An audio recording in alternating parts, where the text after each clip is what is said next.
Board of Trustees monthly meeting. Please rise and pledge the flag.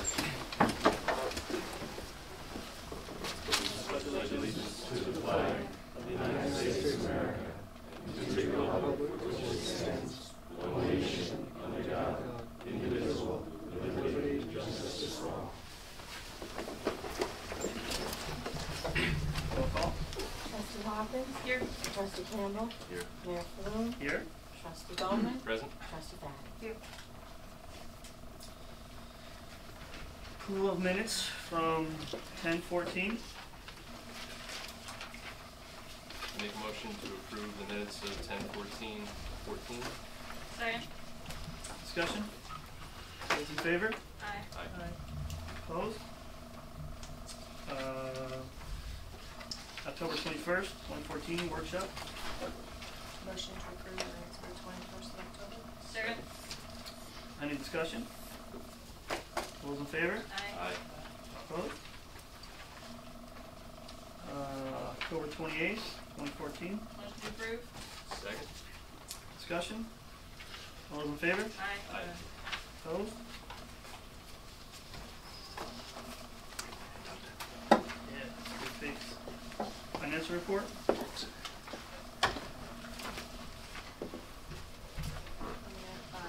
Start with the bank balances as of October 31st, 2014. In the general fund, we have $1,207,184.18. The water fund has $694,699.34. The sewer fund has $350,105.08. And the trust and agency account is $18,005.17. Under capital projects, we have the sewer plant capital reserve, $11,354.09. The sewer plant renovation, $6,872.48. The Mount Avenue Cemetery, $650.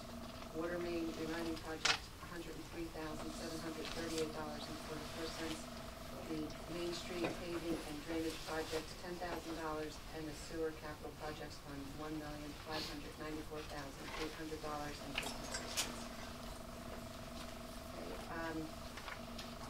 I received the third quarter payment for the franchise fee at the beginning of November.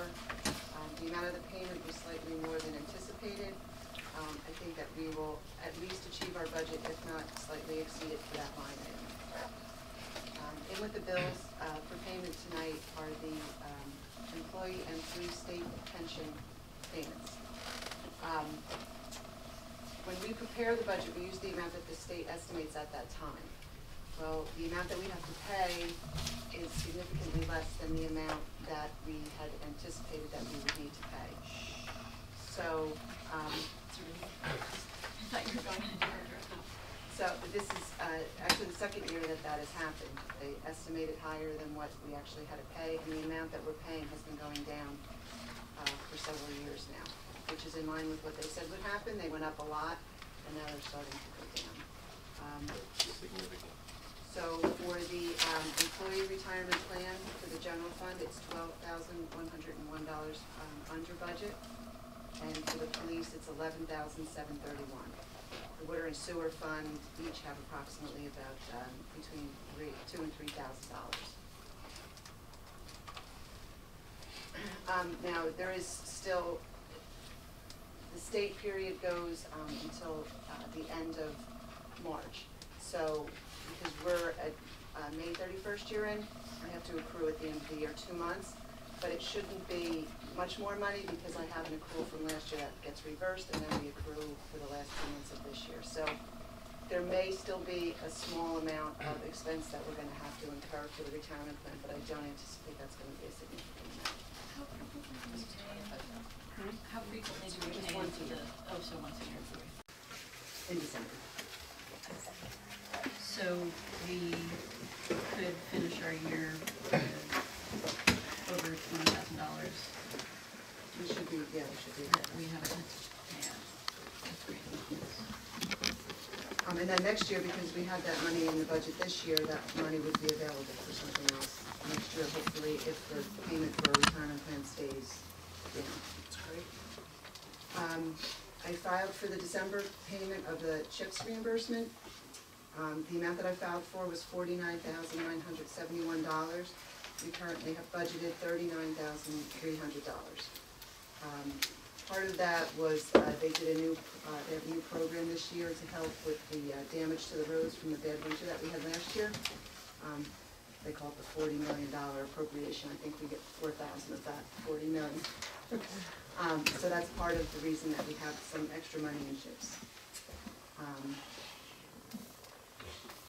At the last monthly meeting, I presented to the board a proposal from Managed Technologies regarding the need for new computers for the office staff.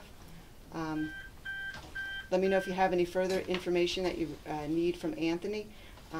If not, I would like to use some of the savings from the retirement plan to fund the new computers. I know his proposal was for $6,000, but we were not going to get all the computers this year, so we were looking for somewhere around $4,000. In addition to what we've already budgeted, so you want to? We don't have anything budgeted. Oh, I see. We don't have an So- IT line, which is But that estimate was what, $6,100? yeah, it was slightly over 61.5? 6,000. Yeah, we weren't going to do a new computer for the assistant clerk and for the building inspector. Well, I told you too, I wasn't gonna take the money from the grant. Right, so we still have that So you have 5,000. to- You weren't sure that you're not going to take any of that money? You're not going to do anything? When do we need to know about it for the, Well, the computers are pretty important because we've been putting this off and off and off. Yes. And there's an issue with the server as well that we're going to have to do next year, so that's going to be another 3,000. I mean, my hope would be that next year we can get some line item in the budget for Yeah. technology. So you're looking for 4,100 right now, Yeah. and then what, another 5,000 next year? Next year. At least. And what is and what would that be for? What would we be replacing? It would be replacing Mary's computer. Not Mary's computer. Her computer is new. Yeah, mine, Ralph's. the mayor's? It's not mine. I'm sorry, Ralph's. Mine. I should Bruce. buy you a laptop so you're always in. No, thank you. My laptop I can sneak in with So mine. we have They're all XP? hardware I have and the proposal. hardware requirements, and One. do we do also software seats that we need to Yeah, because we need. And we- is that that would be That included. That was in included, also yeah. for- yeah. The proposal, Mike has a proposal. Yeah, there was almost $1,000 in licensing alone for the right? software, and then the hardware was. And we've known about the server for. What is the I had county? asked the county, when we got the proposal, to see if there was any surplus equipment or something they could do to contribute, and Barbara was going to speak to them over there, and she said more on the technical advice side, they could offer some assistance as opposed to having any excess. We can get on their licensing, maybe. Maybe. So is this something that, I mean, do we want to take action tonight, or do we want to maybe look at the list and a breakdown and a Yeah. workshop, and then just decide what It's we definitely are something gonna- we can do at the next workshop. Yeah. I don't know what it is. The agreement with our external auditors ended with the audit of the fiscal year ended 5/31/2014. In 2011, we issued an RFP for audit services. Since this service is considered professional services, we're not required to do an RFP. It's up to the board as to whether or not you want to go out for another RFP for the external auditors, or if you just want to sign another agreement with Sador. But we should probably move on that fairly quickly, because for an RFP that would take some time. Is there any reason that we shouldn't be satisfied with the auditor that we have? I'm satisfied with them, but it's up to the board as to what. How long have we been using them? A long Yes. time. A long time. A very long time. Yeah. Last time we put out the RFP, we only had 2 responses. And we And there was a selected the significant same difference in price. company that we had been using? Yes. Yeah.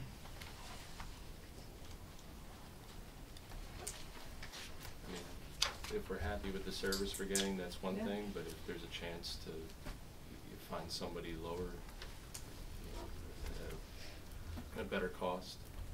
Why don't we RFP, since we've done it before and hasn't been a Yeah. problem, we've stayed with Sedora and we have that option if they wanna respond, so. Motion to RFP for auditing services? Second. Discussion? All those in favor? Aye. Aye. And then lastly, next Tuesday, November 18th, Noah Nadelson from Unisat will be coming to the board meeting to discuss issuing of bonds, some items to consider before you issue bonds, interest rates, bond payments, and all sorts of stuff related to bonds, the bans that we have with the Water and Sewer Department, and what the where to proceed with those into the future. And I will be attending that meeting as well. Is that at 7:30 or? It is. 7, okay. Is that it? That's all I have. Any questions for Ellen? Thank you, Ellen. Thank you, Ellen. Thank you. Water and wastewater?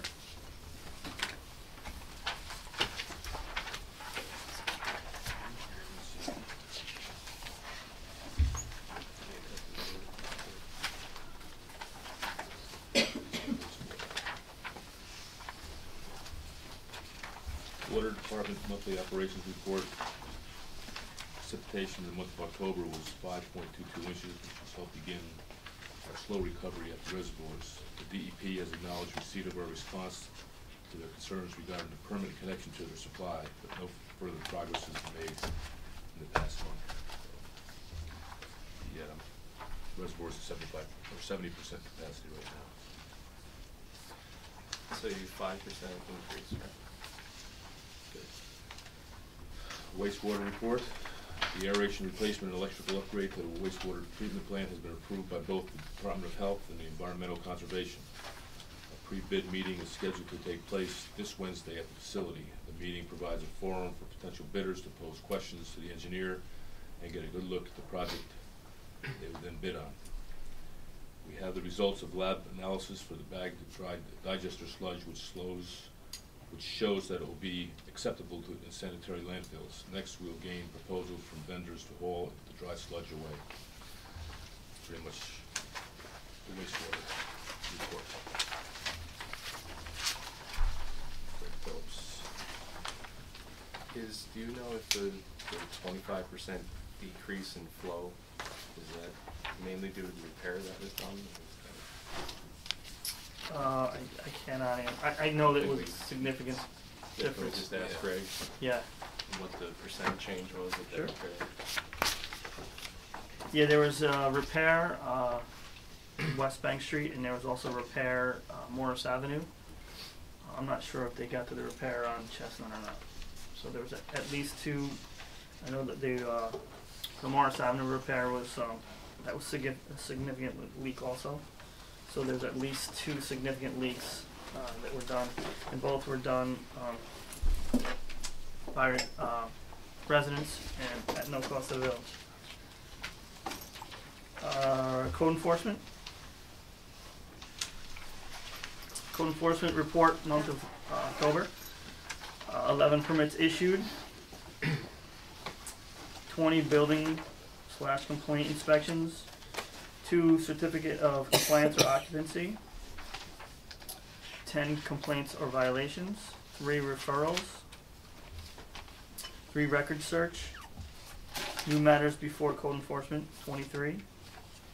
Other matters, 9. Submitted, William C. Bajarski.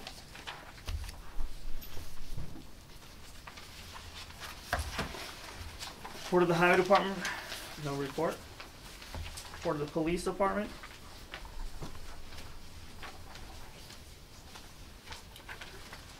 Village of Cold Spring Police Department reports the following for the month of October 2014. Police officers issued 47 tickets to motorists for various vehicle and traffic infractions while operating on village streets. 55 parking tickets were issued to vehicles, many for overtime parking on Main Street. Officers made 5 recent arrests for the following offenses: stalking, violation of auto protection, aggravated unlicensed operation of motor vehicle, criminal mischief in the 4th, criminal trespass in the 3rd, and making graffiti. 1 vehicle was impounded for delinquent village parking tickets. and the police plan on impounding more in the near future. The Halloween parade this year on Main Street went well with no incidents reported to police. It was a great day enjoyed by all. Halloween night always was a busy one in the village, but went with only 2 reported incidents, one on Main Street for a business that had eggs thrown at, and a report of criminal mischief on Mountain Avenue. In that case, the home was damaged by graffiti. A 14-year-old juvenile was later arrested for that. Justice Court report. Mike, you wanna read that one? Fines, forfeited bails, and civil penalties, $2,425. Parking tickets, $3,645. Civil fees, $107. Mandatory state surcharges, $2,229, for a total of $8,406. Check in the above amount is submitted herewith. Respectfully, Thomas J. Costello, Village Justice. Additional information: number of DWI 0, AUO 0, number of speeds 1, number of defendants 41. Total number of charges 50, average charges per defendant 1.22, number of small claims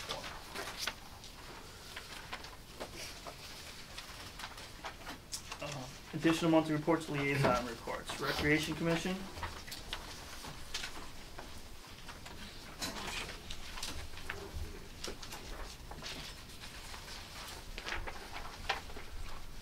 Recreation Commission met on October 29th. Well-attended meeting. This time of year, we really wind down from all the requests for a lot of uses other than the ones that have already been approved by the village board. So we had Jeff Phillips as chair, bringing up a number of points with Mayor's Park, priorities, setting schedules for park maintenance for next spring and summer. We also got involved with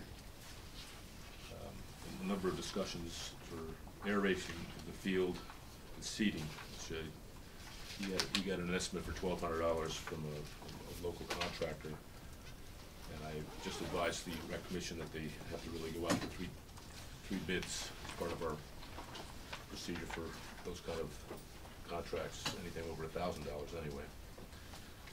We have True Green treating all our parks right now, so that contract's still in place for this year.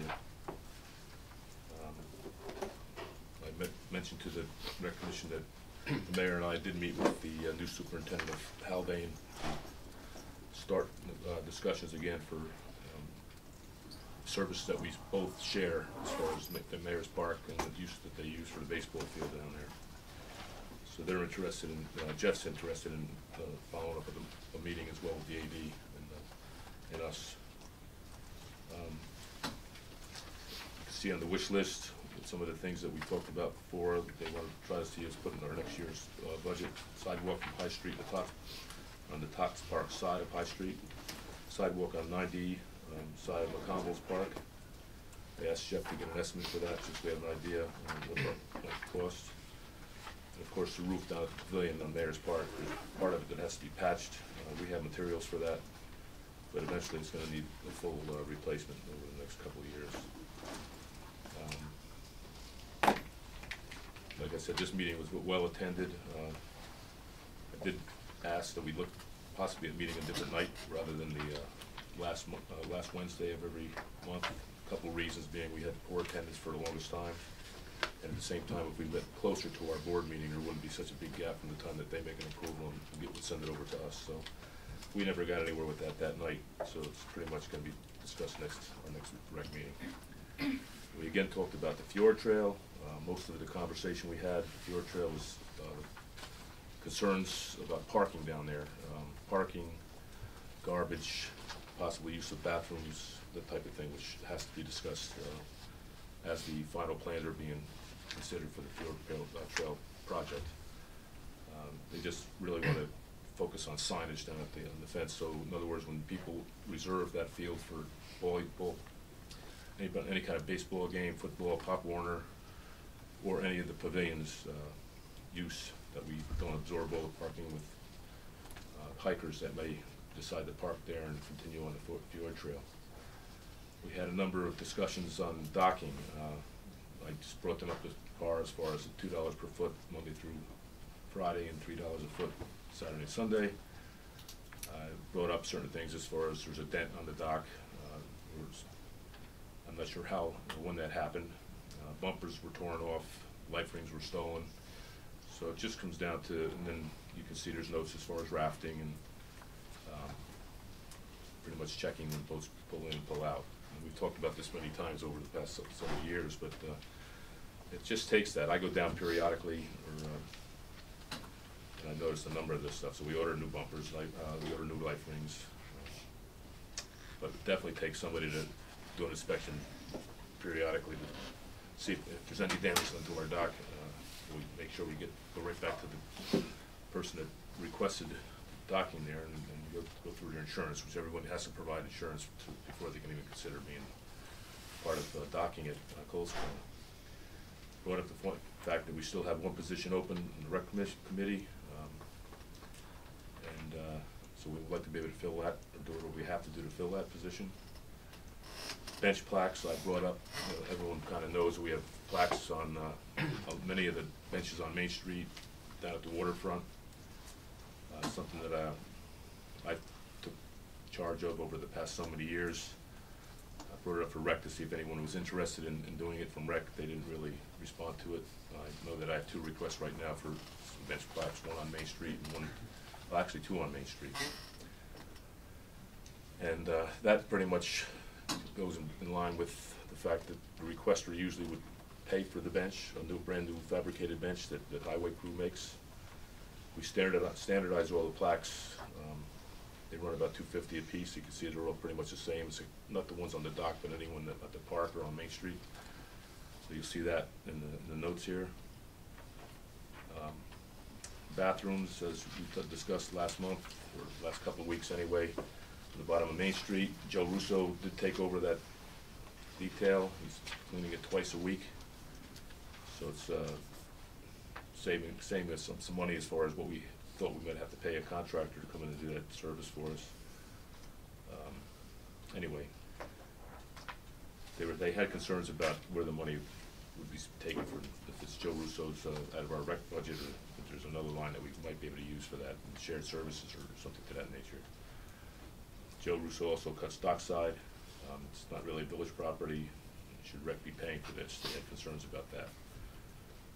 He also cut some MTA property. I think it's a little strip as you go to the left of the bandstand heading towards the Metro North landing. There's a little patch of grass that he takes care of, which is really Metro North. They were concerned about that. And rec wants to stop paying for maintenance of property that's not ours. So we didn't really get to a long discussion with that, but it's got to really be identified as far as what we're doing and taking care of someone else's properties. Christmas tree, that's what they normally do at their October meeting. They do a full inspection of all the lamps and things that we decorate the bandstand with for the tree lighting down there. I know there's another tree lighting plan, bottom of Main. I haven't really heard a lot about that one yet, but they're both being scheduled for Saturday, December 6th. It's the same night as candlelight activity on Main or in Cold Spring. So the next meeting is November 12th. And that's where we will go over the Christmas lights, as it says in the notes. And that's pretty much it. And the monthly meeting, or our meeting is going to be changed because of Thanksgiving, from that Wednesday to the night before Thanksgiving. And I'm happy to say that Fran Murphy, one of our newer members on the Rec Commission, has signed up to do our minutes for us. So she did a nice job. That's pretty much it for Rec. In terms of the new member that they're down, or the one that they're short, I think, didn't we leave that where they were going to interview 2 or 3 of the candidates that we had already interviewed, or they were going to re-interview so that we could appoint for them? Yeah, and I believe they did interview, and we actually put another notice out because they wanted to go get more people that may be interested in rec, and no one really responded to it, right, Mary Ann? I just wanted to make sure they're not waiting on us. Yeah. Well, we just brought it up as an open item, which you can see there's a number of open items on this report, you know. You were talking about parking being a concern when the fjord trail is constructed. I'm just wondering, do we have difficulties now with people who park at Mayor's Park and take up space so that it's not usable by, There's probably some cases of that, but it's more for people that can walk back into the village and spend the day here or whatever. It's not a lot, it's more towards that far end, in the wastewater treatment plant. But when the fjord trail does kick in, it's gotta be something that we really put a little time to, set the standards down there. Bruce, you said that there were 2 benches on Main Street. Is one of them for Tara? The dog, yeah. Okay. It was brought up to me, and I didn't know if someone had already Yeah, Tony approached Valentine's her. been emailing me on it, and I just, again, that's one that's right in front of Leonora's. Okay. I just wanted to make sure that Yeah. was getting done.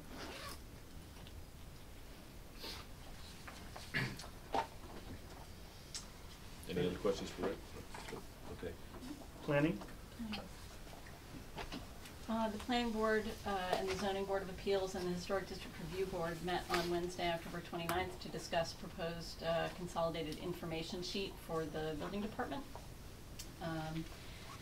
The planning board held a workshop last Wednesday to meet with Blue Homes, manufacturer of high-end prefab housing, who we anticipate applying to the planning board for construction of 2 model homes on the site of the old car dealership on Fair Street.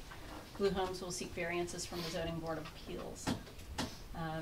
The planning board also continued its review of the site plan for the Butterfield development, not department.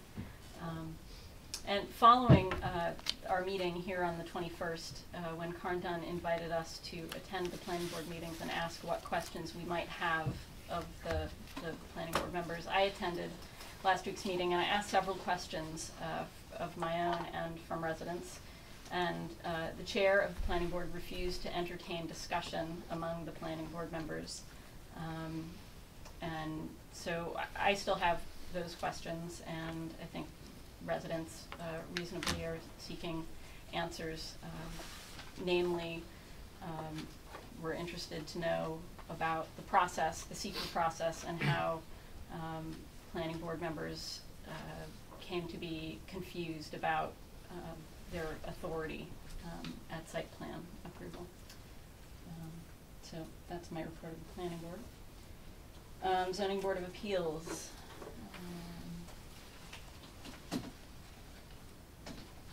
Since our last monthly meeting, the zoning board of appeals held a public hearing for the Ursos of Parrot Street, or Dursos, seeking a variance for fence height. And the zoning board of appeals workshopped with Valentine Overfeltz of Garden Street and the Carneys of Paulding Avenue applications for 3rd floor variances.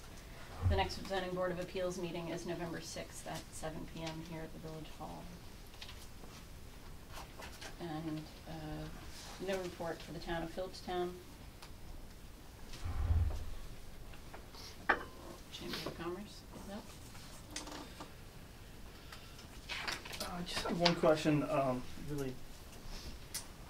There's a piece of property between the Fair Street that the village owns on top of the hill, adjacent to the current Impel property, Blue Homes. Mm-hmm. Is there any discussion about their interest in?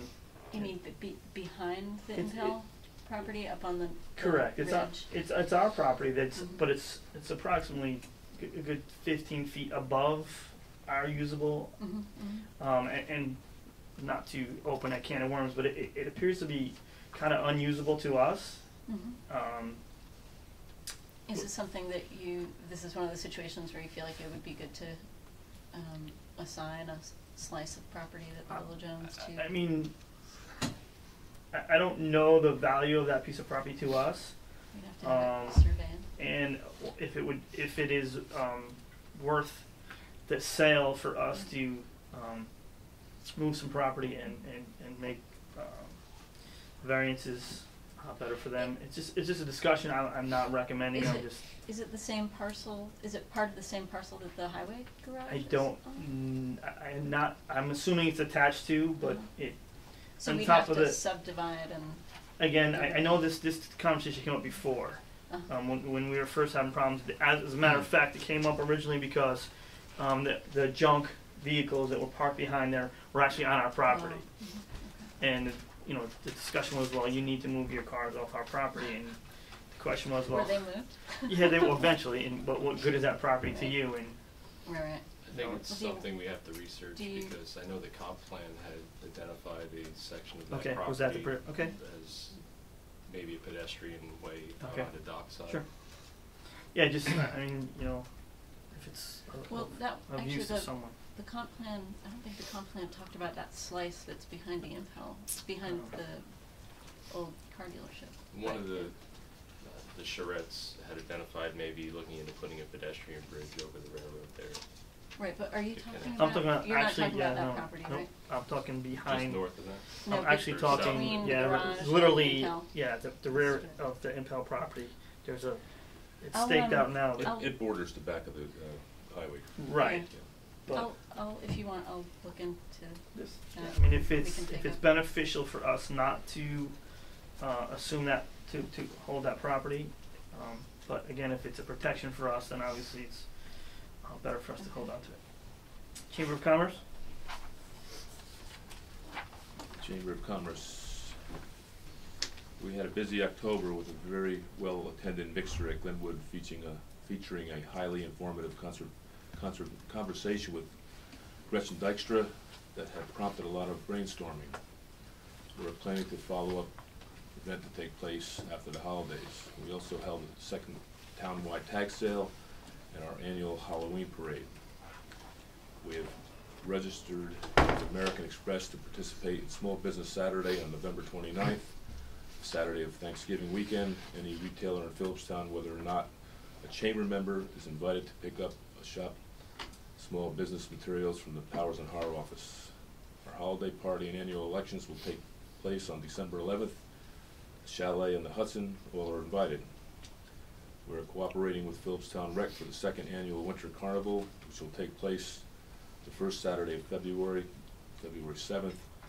Part of what we're doing is planning an extra special first Friday for the night before. That's pretty much chamber news. HDRB. Applications in October reviewed a number of small modifications and held workshops on two larger projects. The first is a restoration project at 24 Paulding Avenue, which proposes to restore this significant structure to its appearance in its prime. Some will remember that this house lost its mansard third roof to a fire in the 1960s or earlier. We had a very productive workshop session with Butterfield Realty on 10/22, in which we reviewed design concepts for the commercial and condo buildings. Butterfield will be returning on 11/12 with modifications based on our feedback. This next workshop session will follow our regular monthly meeting. We encourage the public to attend to have a look and provide comments at this preliminary phase so that the process of formal review can be smoother for all.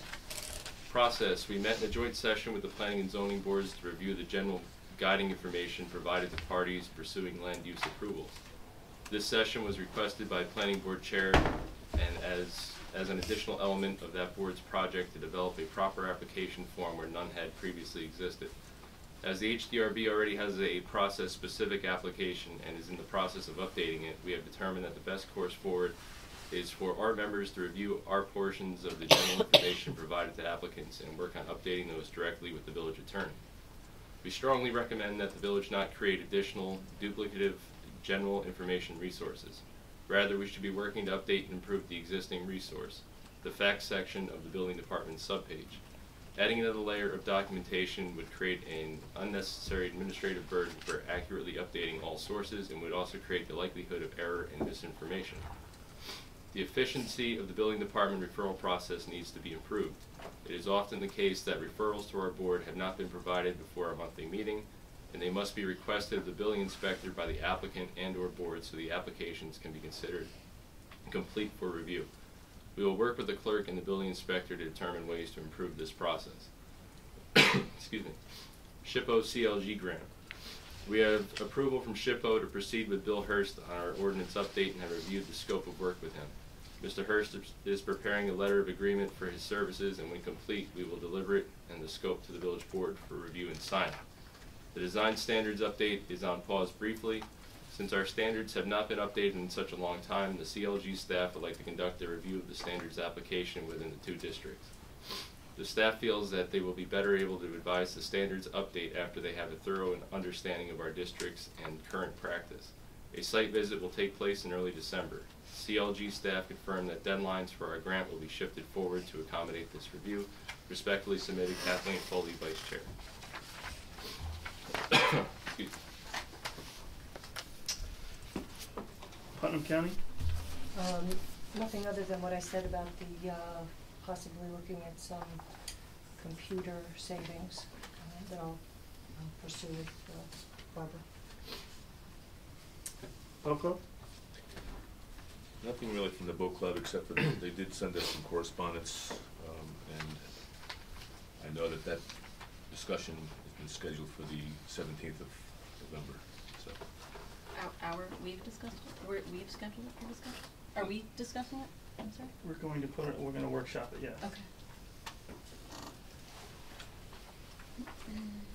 Fire company? Reported the chief. So far this year, the Cold Spring Fire Company #1 has responded to 100 calls.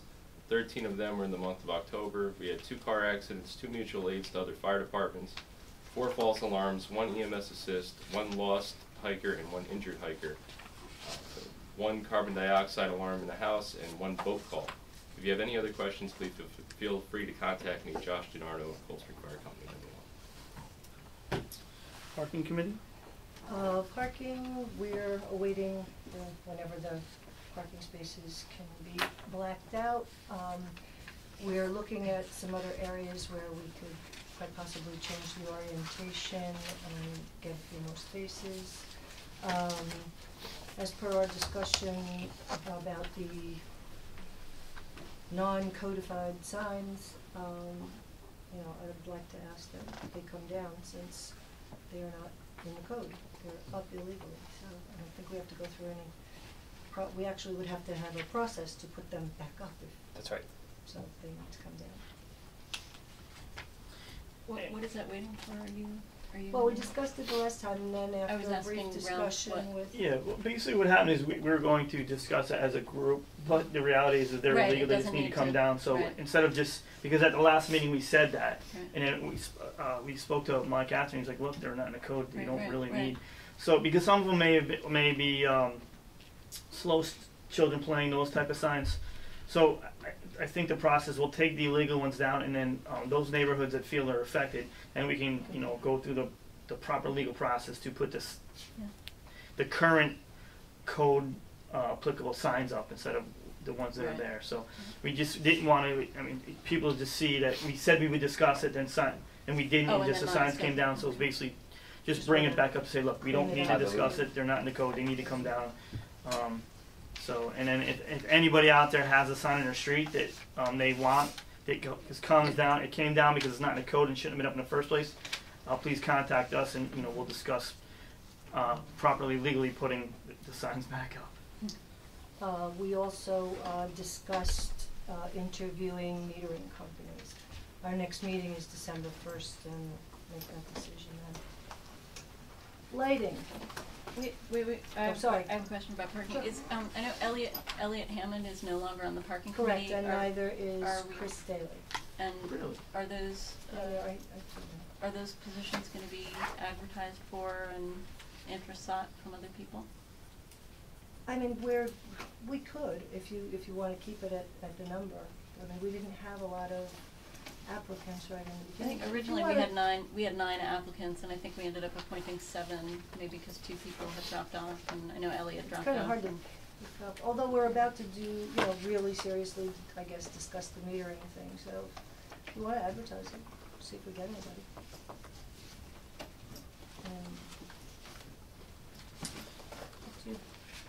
I mean, we're pretty You're tight at group 5 in now, getting the, right? we're at an odd number, Mhm. so we get the work done.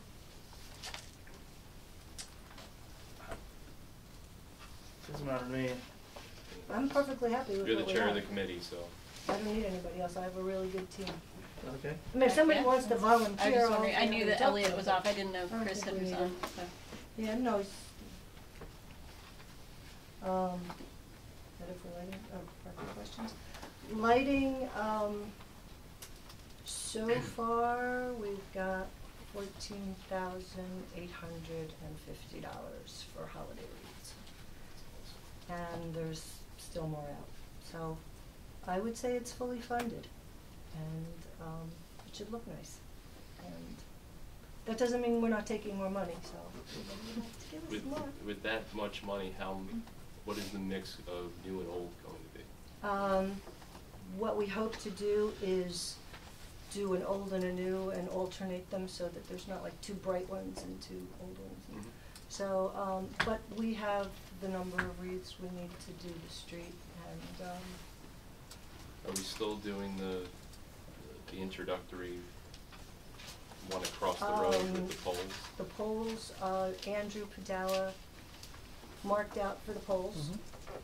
He spoke to Joe Hector, Hexler, and Joe was happy with where they were going, and so as soon as Andrew can get all the people that do that lined up, they'll go in, that's paid for. Andrew has been working on electrifying the boxes. I really wanted to get him out on that so he wasn't up there in the next polar vortex. He's really an incredible asset to the village, and he donates a lot of his time to do a lot of things for us, and really deserves a very big thank you. So it'll be the introductory poles, Right. and every pole, both sides. Every pole, both sides will have a wreath. I started changing the light bulbs on the old ones, and I'm just I need him to take that one down to see whether I have to buy cool or warm LED bulbs. But everybody's, I think Eddie's gonna drop them off at my house, and I'll pull those in. The tree at the foot of Main Street that was going to be donated was big enough for Rockefeller Center. So we declined, and Andrew is going to ask Vera if she would consider donating a tree, and we're gonna look to one or two civic groups to do the lighting, and it's not gonna, like, what we don't wanna do is have a tree so big that when you're at the foot of Main Street, you can't see the tree, or when you look down, you can't see the tree. So it'd be like a smaller tree with a bigger tree behind it.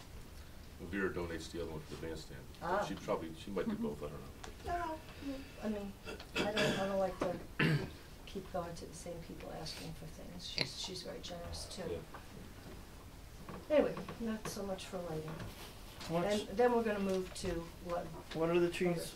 What's the tree usually cost for it? Regular Christmas tree.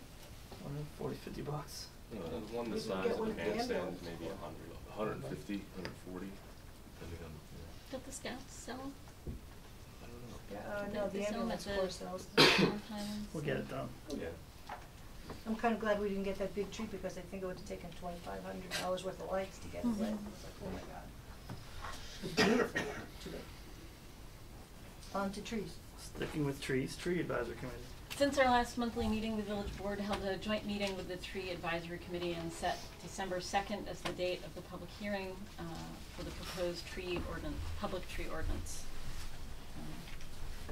So everybody come.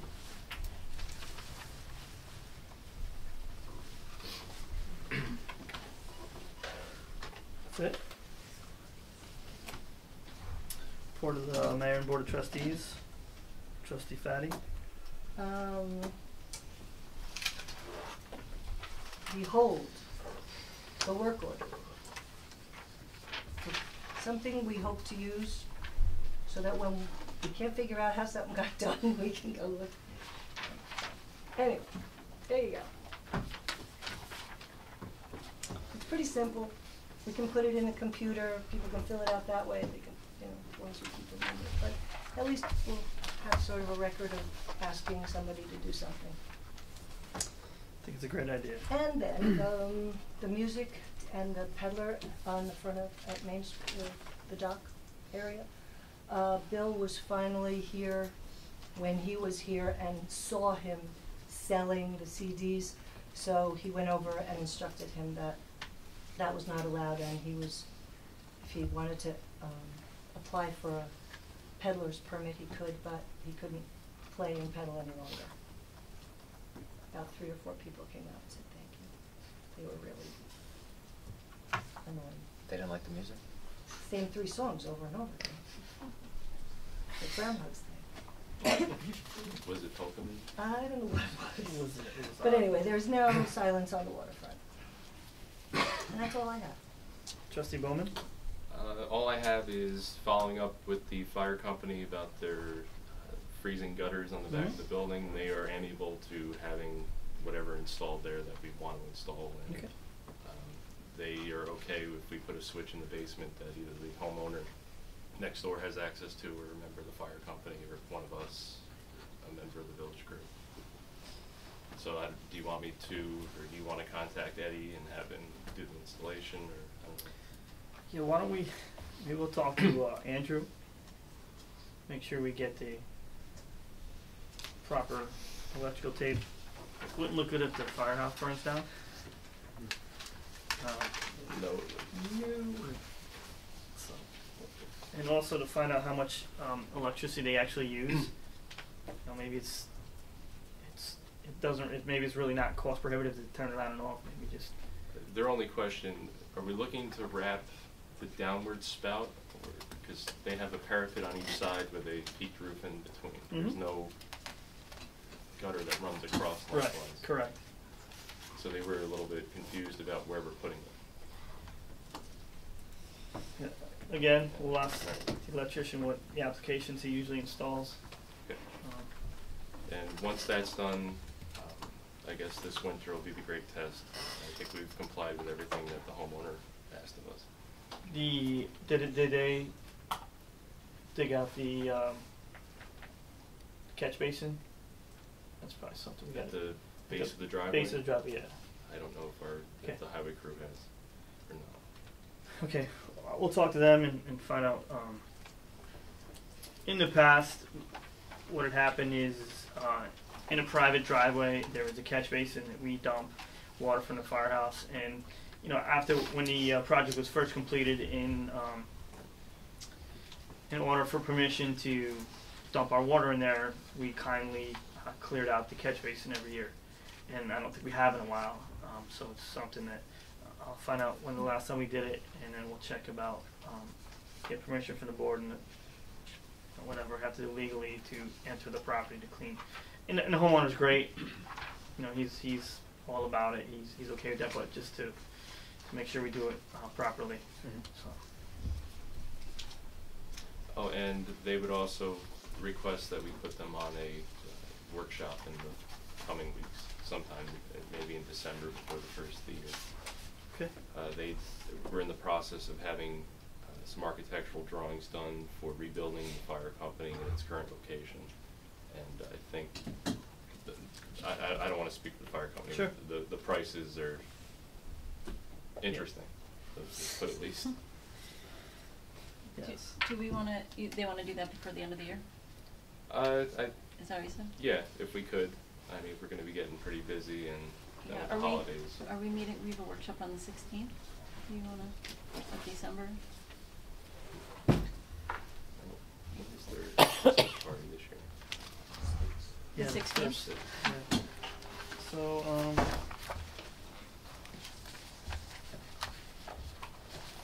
you're saying the 18th? The 16th. The December 2nd is the first Tuesday. Oh. Second Tuesdays are Yeah, monthly. 16th's fine with, yeah, that's fine. 16th of December?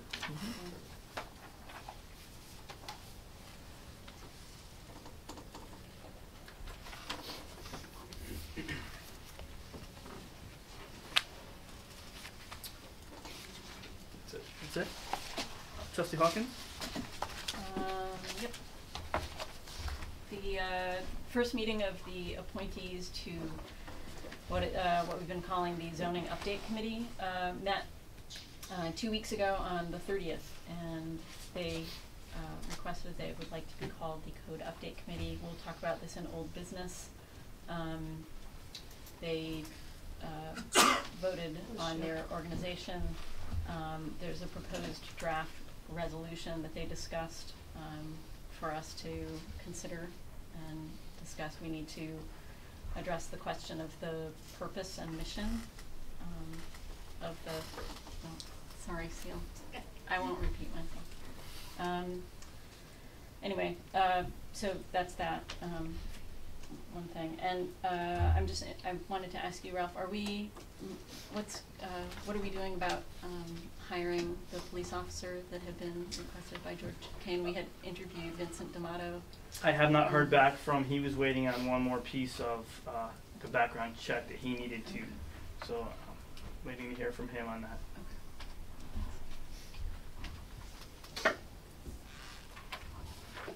Is that it? That's it for me. Trustee Campbell? Yeah, mine is just two requests.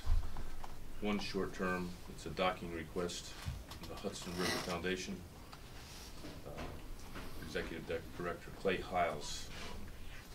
He's got a description of his boat, a brief description other than the description of what the boat is. I have asked the vessel operators to complete the form, send it to Mary Sorry, but I believe that essential information is included below. Additional information from the company, and there's a sort of a picture of his boat, but he's coming in for 15 minutes tomorrow. So I told him to get whatever information. I don't think you received anything today, did you, Mary, as far as, but he's got insurance, he mentions that here, he's got a website, and it's gonna be coming in, or wants to come in tomorrow between 11:30 and 12:30, only for about 15 minutes. So, and it's basically the Hudson River Foundation, he says, was extremely pleased a few years ago when the Hudson River Foundation provided the grant that made the village dock accessible for excursion vessels, and I look forward to enjoying the opportunity to actually hop on and off at Cold Spring. So, I don't know if you ever met Clay Hiles. I think Mayor Gallagher was the one that coordinated some of that effort back then, yeah.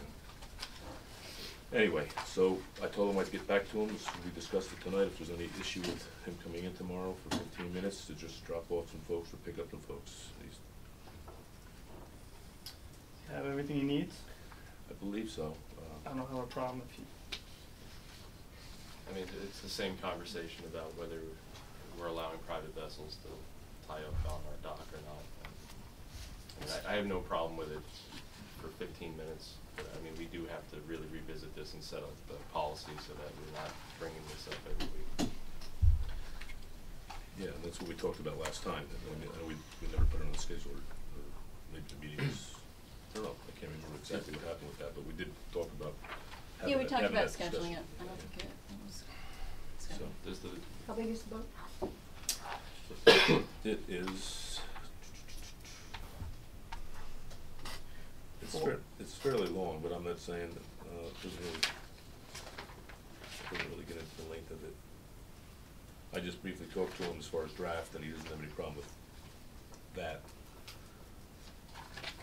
And the last discussion we had was about $2 and $2.25 a foot, and, you know, we have to have a standard. Oh, 80 If he's feet, coming sorry. tomorrow. 80 feet. Yes, $160 left on the table.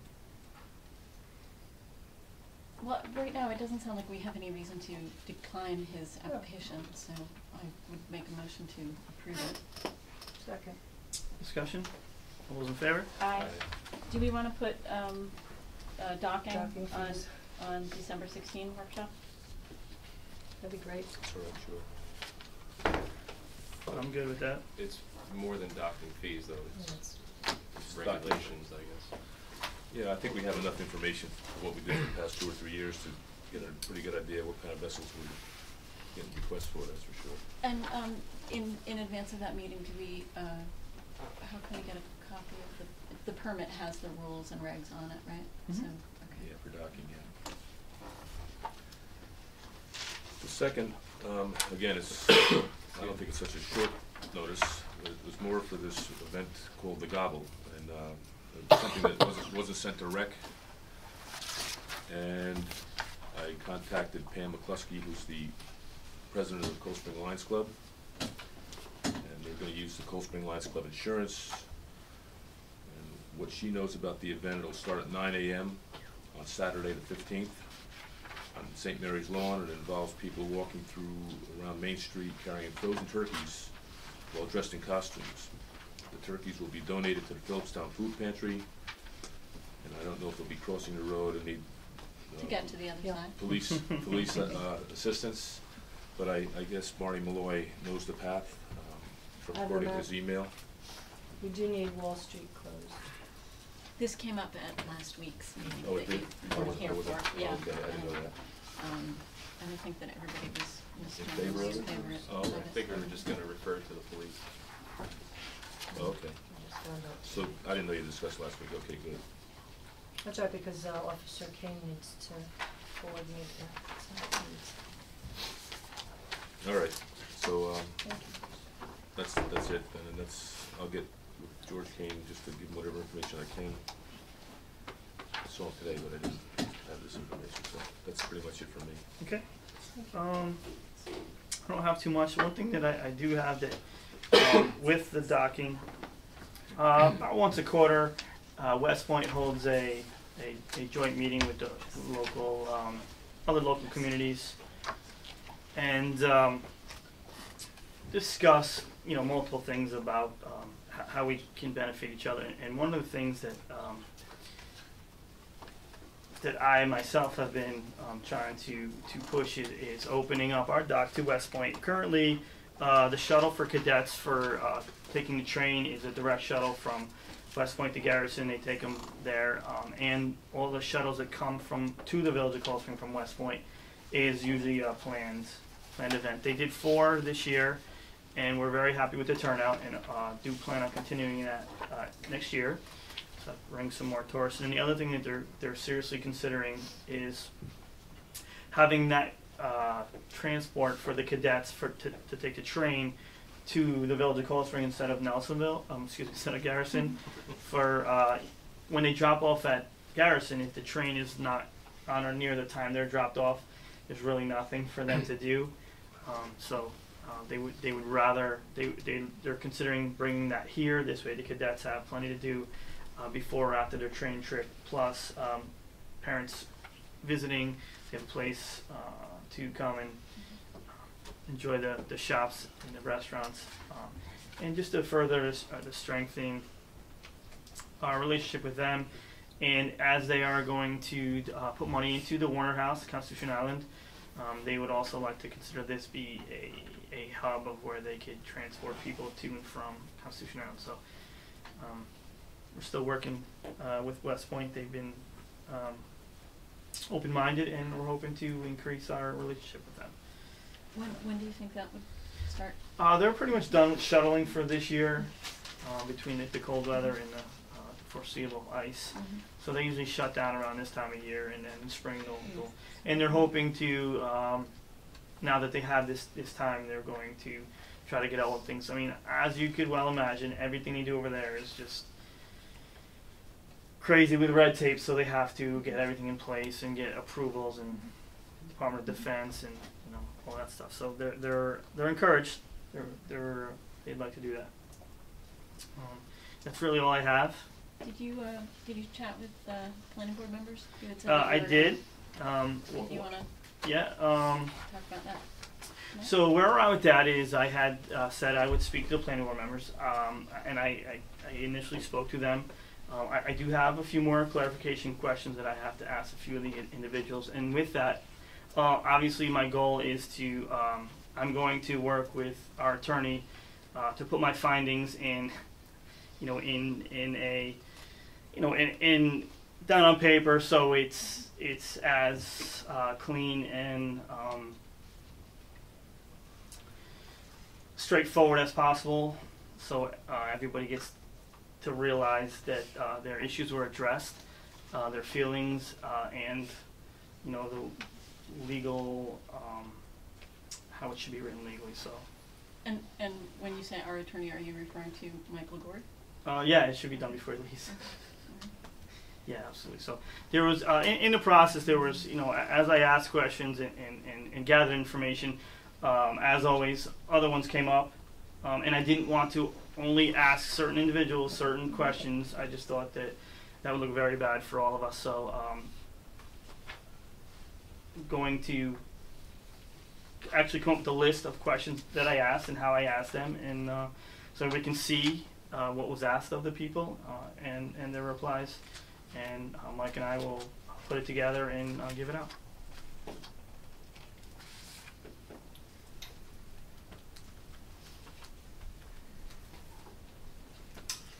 So the transportation for cadets that happen next year?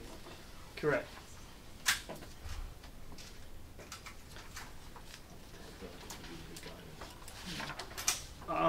With with the docking, Mike, I just asked a question. The cadets right now, they are allowed to shuttle to Garrison. So that'll be next spring. They'll be able to shuttle here. And one of the things that happens is the Garrison dock is privately run, and there is docking fees. So in the proposal, I would have absolutely proposed to us that the shuttle for the cadets, we'd be able to waive the docking fee, but that's a conversation we can have when a formal proposal is made. I think it's only fair and right. And I told him I would ask, and I would have to assume. I assumed that everybody would agree to that, but we can discuss that when the proposal comes in. I mean, I would. There was such a rich history of the cadets being taxied to Garrison and Guinans and that whole area. If we could have Cold Spring tied in with that history and that notoriety, I think it's definitely worthwhile. Okay, correspondence. New York State DEC regarding New York Alert System for reporting sewage releases.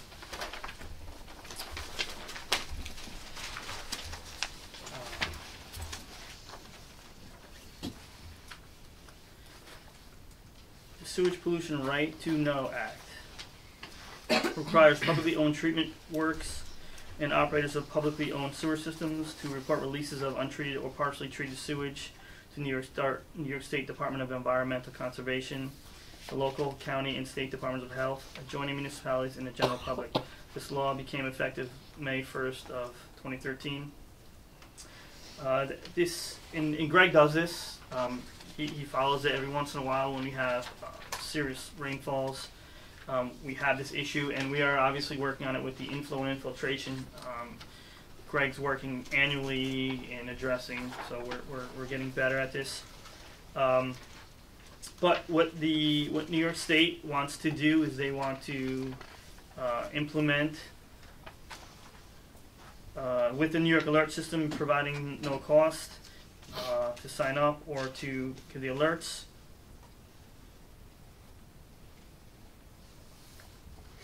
Each authorized employer or operator must complete and sign a notifier agreement to gain access to New York Alert. We already have this. I've been working on New York Alert for a few years now, and the good thing is more and more of state policy is including New York Alert, so this could only help us when you could get the notifications that we've been releasing sewage and other emergency service information. So,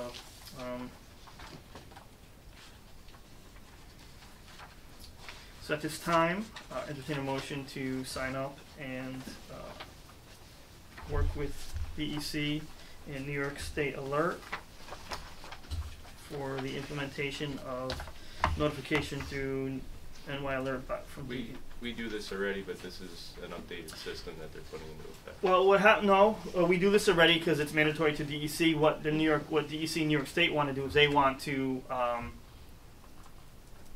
make notification to the public that it happened. When Greg makes notification, he makes notification to DEC and usually forwards to us, but the public doesn't always get this. And again, with New York Alert, you can sign up for what you want. So if you're not concerned, or you don't want to know that there was a release, you don't have to. But if you are concerned and you want to follow the policy and process of our treatment center, you can see if we have any releases. So, since we are requiring that the principal, executive officer, or ranking elected official complete the attached notifier application and have each notifier complete the notifier agreement. By completing a notifier application, you are authorizing your employees, your operator, or yourself to submit reports to NY Alert System.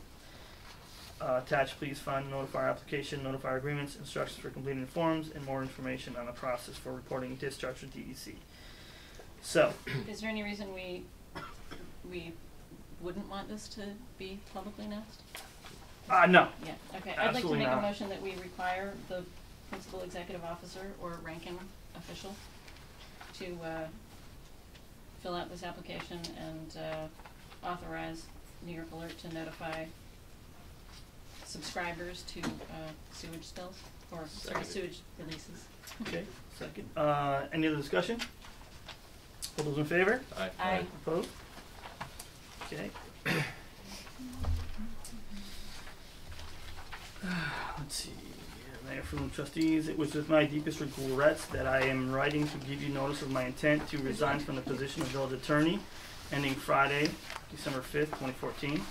The reason for my resignation is twofold. First, while I was aware of the time commitment before applying last year, working an extra evening per week on top of my current caseload has had a negative effect at home, where I simply need to be around more to help with our small kids. Secondly, and quite unexpectedly, I was retained by a very significant client on a matter that requires my time on only a 9-to-5 basis at a salary that I simply could not refuse. This is unheard of in a legal community. I could not pass it up. Between today and the end of this week, I will prepare a list of open matters and the relevant status of each to assist you with the transition to new counsel. I apologize in advance for any inconvenience my resignation may cause. I'll deliver copies of my files to the village clerk, Mary Sari, on or prior to December 5th, 2014. Thank you very much. Michael P. Wingard. Ooh. Thank you for your We did your get- support, though, and congratulations Got a on your. memo. Thanks. your, Appreciate it. your big work. We also, with that, today came a memo.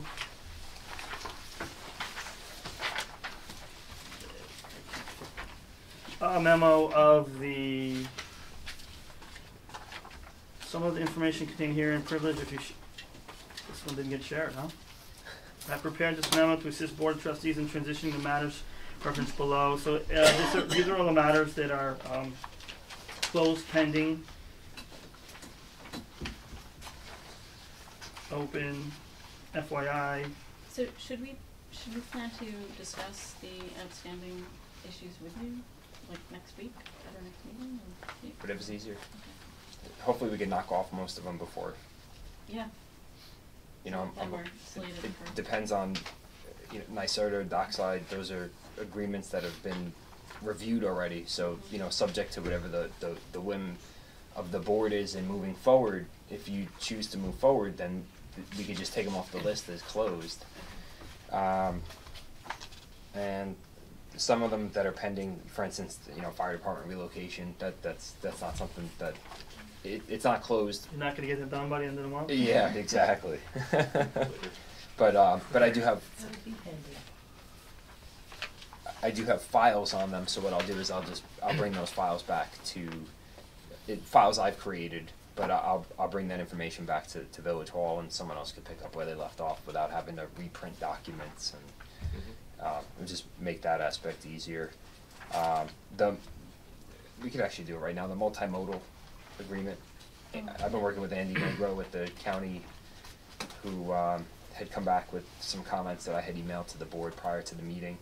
And I think that's something we could probably work through pretty quickly. It's not something that needs to wait till. And those were the only three. Those are the only. 3 points. Yeah, the only 3 points that they had. So that Andy's working on incorporating them into the agreement. Mhm. I don't think it would take longer than next week, where we'd get that back and then could move forward on it. So there really aren't that many things that are. And the one I have questions about, and I don't think we can discuss, but item 10.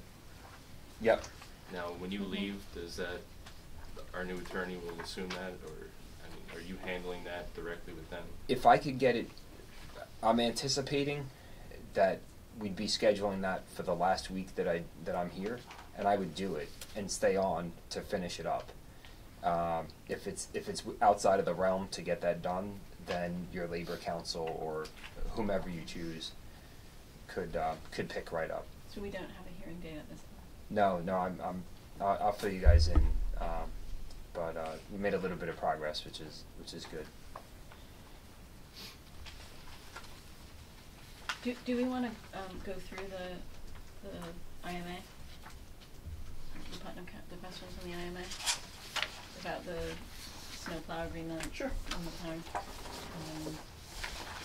So the comments that came back were that they wanted the snowplow, the exchange of snow plowing to be an agreement that was 5 years instead of 1 year long. And right. That's smart thinking. And they want the plowing to be done at the American Legion or the sheriff's substation or some other location. No, just to clarify, the agreement was to do both. Oh, okay, the Yeah. language here says or. Oops. Sorry, was that my email to you? If so, I apologize. So it was to do the American Legion post and the Putnam County Sheriff's substation. Mhm. And the comment from Fred was, we lease one of those properties, and if we decide to give up the lease and replace it with some other property in the vicinity, then we'd like you to recognize that in the agreement that we'd be substituting that.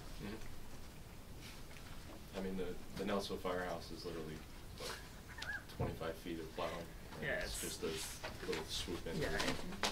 The So- American Legion's a little more involved.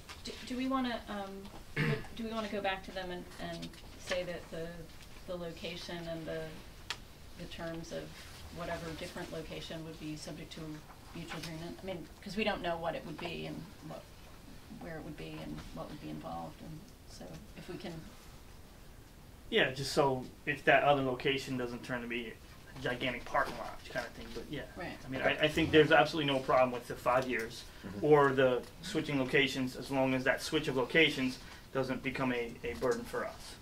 So that can it be, or some other location selected by the county? I mean, I think the language here was to from time to time, but can that be instead subject to mutual agreement at the time? Do you want to make reference to it being of equivalent size and scope? Yeah, Because that seems reasonable. I mean, we. Sure. That, Because if we have an agreement to agree in the future, then we don't have an agreement. Yeah. So. Right. So I think we can put in language to indicate that it'd be of suitable size and character. Okay. Okay. Similar size? Similar size. Yeah. Because we definitely, we don't have a problem with the 5 years. Or even moving location, as long as, again, it doesn't become a burden for us. Okay. All right, so I'll let Andy know, and then we'll get the final document and get it going. Great, thank you. Whole business discussion, approval code update committee organization, naming and scheduling. So, I had emailed to Mary, the two documents that Mary handed out last, a line, a red line copy of the resolution that the code update committee had worked on, and then a clean version. They discussed the name and agreed that they would like to be called the Code Update Committee because there are other aspects of the code involved, not just zoning, that are being updated and that are referred to in the NYSDEC grant scope of work. They have organized themselves and made recommendations about their organization. They would like Jack Goldstein to be their chair. They would like Marie Early to be their vice chair. They would like Michael Armstrong to be their treasurer. And they would like to ask the village board to appoint a secretary to prepare the minutes, either by attending or listening to recordings of the meetings. Your mother got high praise when they were talking about this. And there's recognition that will cost, that will require money to be budgeted for and appropriated.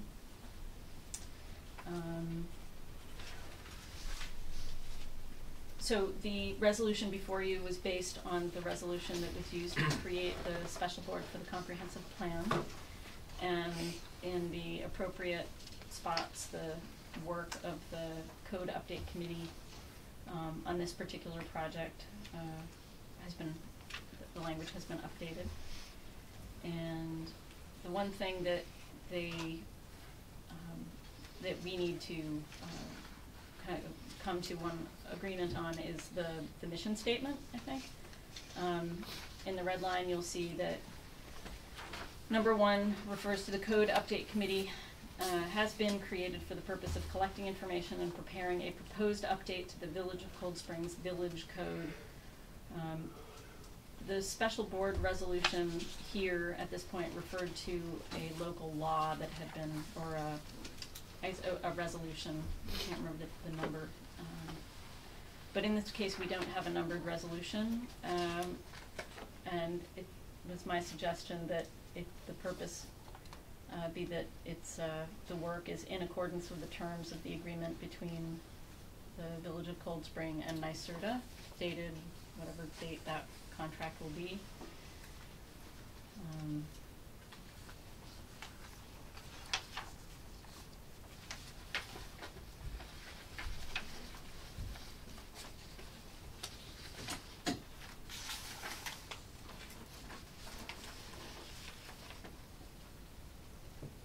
Are there any thoughts? My first time reading it.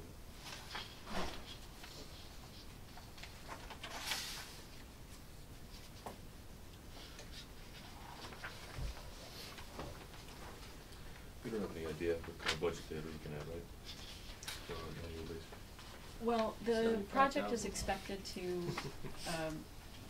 take place over the course of 18 months, and over the course of that period of time, the village and this committee is expected to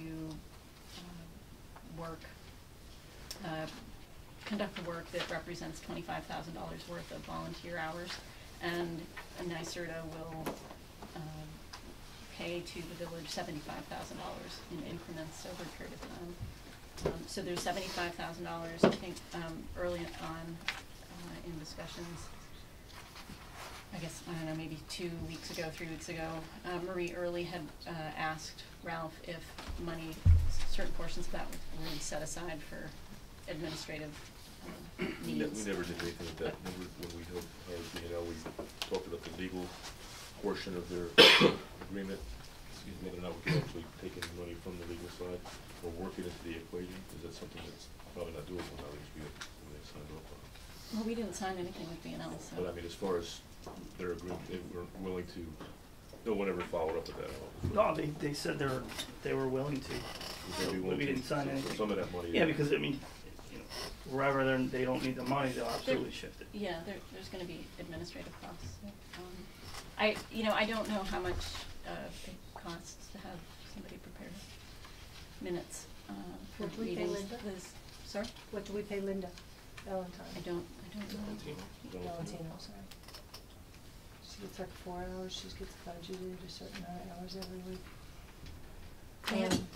Your mother was specifically requested. No, I that was she, just trying to look at the pay scale. I think it's like $10 $10 an hour. an hour. Are we looking to vote on this tonight?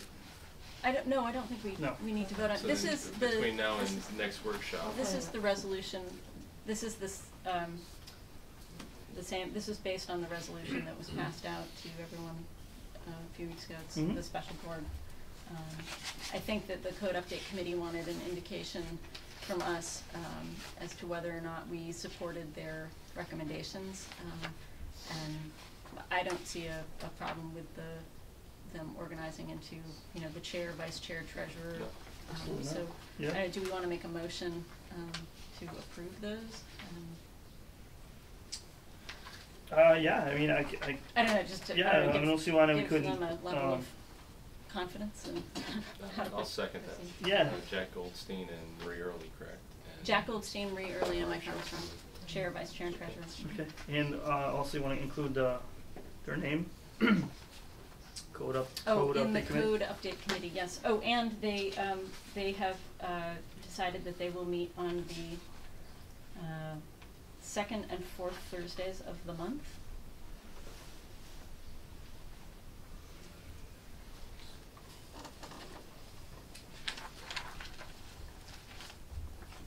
My only other question for us, are we going to appoint an official liaison to the committee? We should probably do that. I Every other board has one?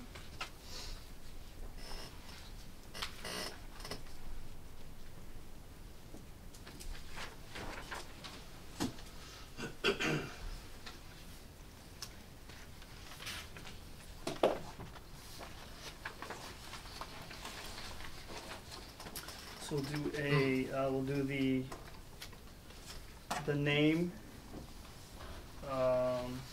The name, the org, and, organization, and the meeting schedule?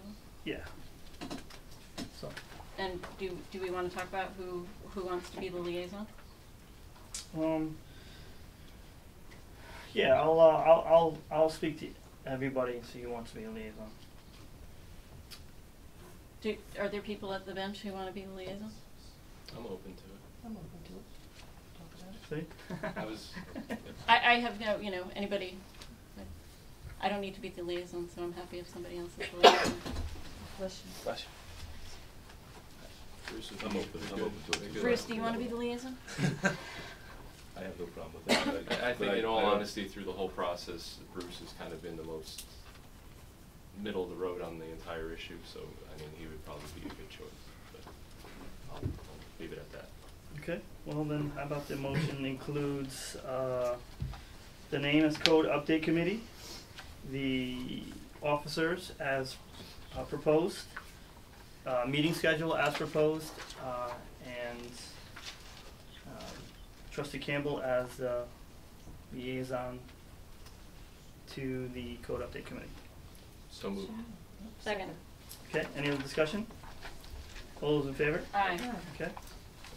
You're supposed to do that to Bruce when he's absent, not when he's here. Well, Sorry we've for done it that last Tuesday week. and Thursday. Yeah. Thank you, Bruce.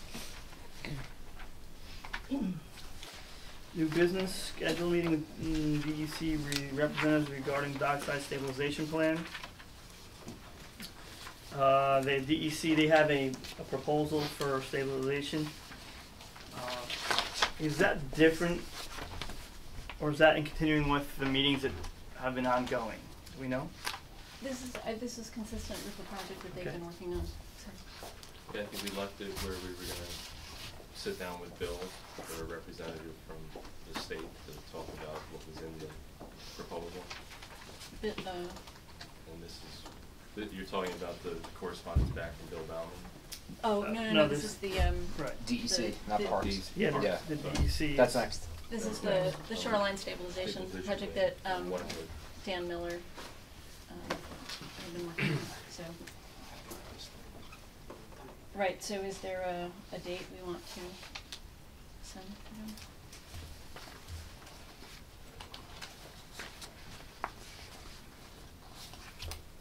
What did we have? We have a public hearing for the public tree ordinance on the 2nd. We have a monthly meeting on the 9th.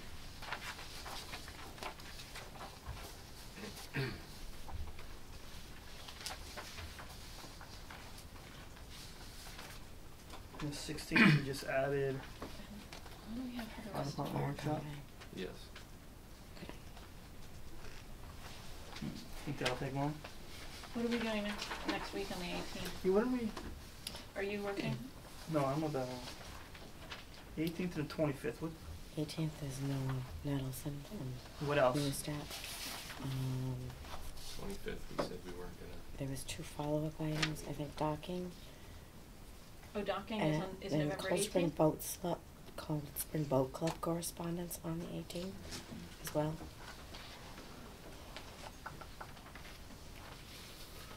What else, other than Cold Spring Boat Club, what is on the 18th? Munistat. Sorry? Munistat. Munistat. The bond discussion.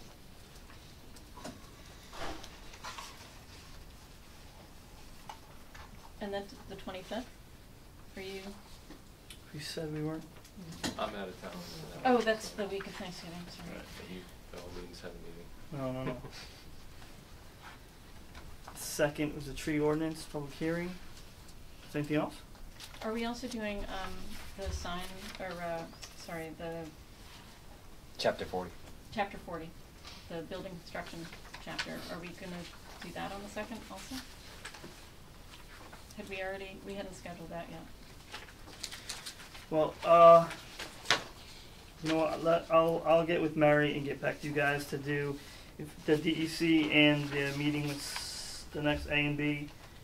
Sandy Saunders regarding dockside property. He has also a plan that he would like to discuss. You wanna have them on the same night? Well, you know what? I take it they're not on the same page. Oh, I don't. Well, that was when I- Sandy Saunders first brought that to the attention of everybody. It was at the DEC meeting at the fire Right. company. Right. But my only suggestion I made earlier was the meeting with Sandy, we put a strict time. Yeah. It's a half hour. per Okay, we'll give him a separate night. So, No, I would like no. to actually have it maybe the same night, but Okay. put a time limit on okay, we'll give them both the time limit to be fair. it. Yeah. All right. Okay, I'll work with Mary and get, and with you guys when we find the best date for that.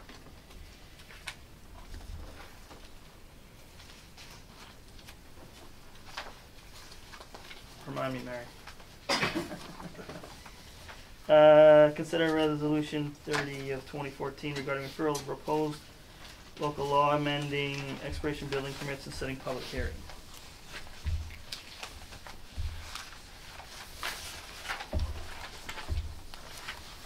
So did this need any more work, or were we satisfied with what we had? I'll just run through the revision. Pursuant to the discussions that we were having, we've expanded a little bit to include building permits, and then also to conform the chapter 64, and then also chapter 134-25F, which is the limitation on the time period of variance is valid. So now they all comply. Well, they all conform. Wait a minute. Why are we limiting the time period that variances are valid?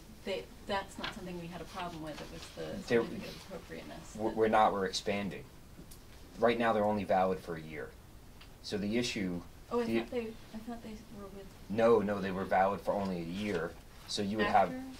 have a year from granting. Oh, to obtain a permit. To obtain a I'm sorry. permit. Okay. So now everything Okay, is consistent. Well, the HDRB and the ZBA are now would be after adoption. Okay. Would be consistent, and thereafter you would have a building permit that'd be valid for 2 years, with 2 additional periods of 12 months each for renewal, and I just tweaked it to have the renewals be submitted prior to the expiration of either the instead of within 30 days of expiration, just prior to. I talked to Bill a little bit further about that, and there isn't someone who's in the building department who's keeping track of these things to say, hey, your building permit's going to expire, come in within 30 days. So by making the submittal before the expiration, we've made it as easy as possible without any time traps for the residents. So so I drafted the revisions to Chapter 40, Chapter 64, and Chapter 135, Paragraph 25F to provide for that.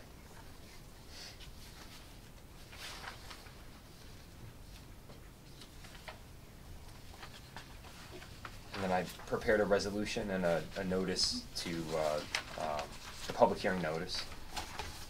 And I just note on the resolution, we'd be referring the proposed local law to the county planning board, to the village planning board in accordance with our code, and then we'd also be setting a public hearing for whatever date you guys decide. And then I'll do the whatever that date is. Before that date, I'll have the NYSDEC and the adoption resolution prepared, and that way you guys can hit the ground running whenever you decide to go forward. I'd like to make a motion that we adopt the resolution number to be determined. 30?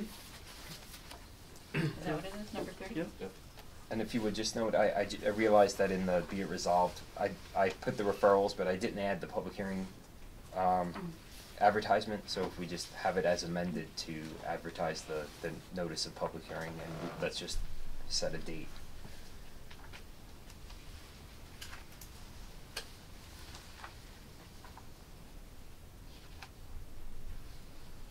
set it the same date as the public tree ordinance? Do we have time? Do we have time? Oh, If you did it first, it'd probably go faster. There's no. and we do have time. It's And that way you're still here. Yeah, well then we can get it done. So that's the second? the Yeah, December the 2nd, second. Tuesday, December 2nd. There was also quite a bit of discussion on it while we were discussing it last week. Mhm. So while there may be public comment, I can't imagine there'd be that much more public comment, although I could be wrong. I guess I would be You're in surprised. Cold Spring. Okay, introduced by Hawkins, second Second. by Trustee Bowman. And date of the second. What time? 7:30? What's the tree one? I don't know. Is the That time was announced? It was set at the meeting at 7:30 for It the is tree. 7. So make it 7:31. It won't matter. Okay, 7:31. It won't. That's your last, it's gonna be your last official word. It won't matter. Okay, upon roll call vote, Trustee Bowman, Yes.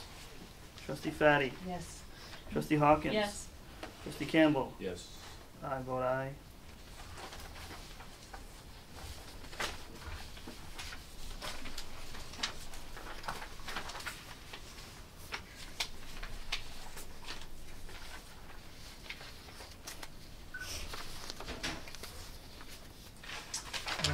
I guess I missed something under correspondence.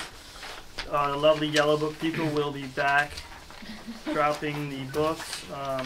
Mailing information about our upcoming Yellow Book phone book delivery of the Putnam County, New York directory. During this time, Colson will see an increase in phone books in the curbside and drop point recycling containers. As you may already know, the Yellow Book is 100% recyclable. I just want to provide the city with the advance notice of the deliveries and also contact information in case the city or your residents have any questions. I have a question. So if they put it next to the recycling book, then, and you don't want it, just put it in. Deliver it on Friday morning. And I hate to say this, is there a way that they could be left somewhere and people, if they wanted them, they pick them up? Because they're basically just littering the entire village. They lay out all over the countryside. They're supposed to bring them to your home. The residents can opt They just throw them in out. front of everybody's Yeah, house. residents and can opt rain their, or shine. Can they? Your residents have the choice about future phone book directories. Residents can opt out by visiting www.yellowpagesoptout.com. To repeat that, www.yellowpagesoptout.com. Please do that. Because I agree with Catherine, it's a complete waste of paper, and it's littering, and they stay on people's lawns for 6 months. And I honestly don't know who, if There's a anyone. Yellow Book app. You can use that. That's true.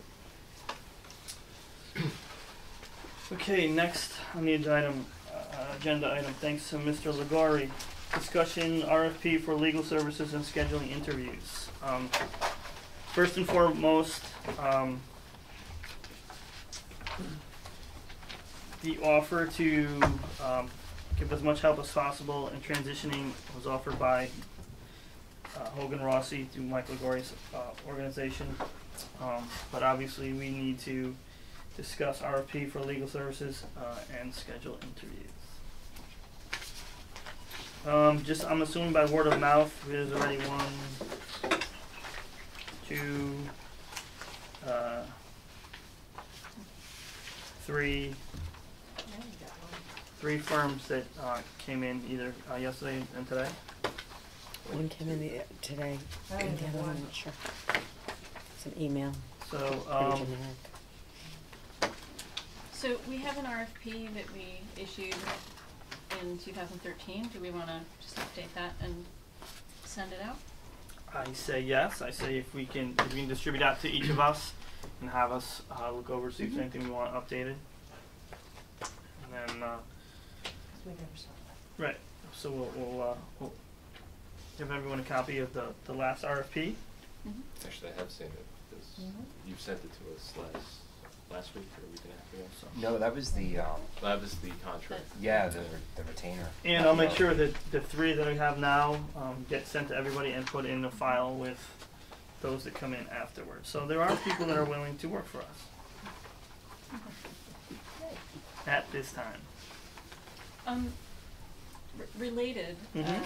it looks like Anna Giorgio I did and see that. Dan Posen went to a new firm. And is that what happened? They were at Worms or Kylie, and they have sent us a letter to say that they're confirming the engagement of what appears to be their new firm, McCarthy Fingar. Have Yeah. any of you heard from them directly, other than by this? Nope. They had split from Worms or Kylie, and I am assuming this is their new name. When did you hear they were splitting from Worms or Kylie?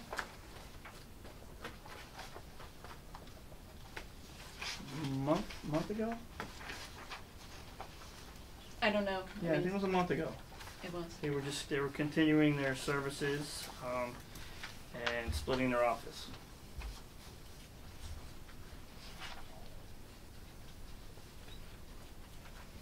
And since we retained. This her, came in, what's the date? we continue to retain her. This came in. Today's the 10th. This came in on today. Friday. It looks like. I got it stamped 10th. Oh, mine is stamped 10th too. It was written on the 7th.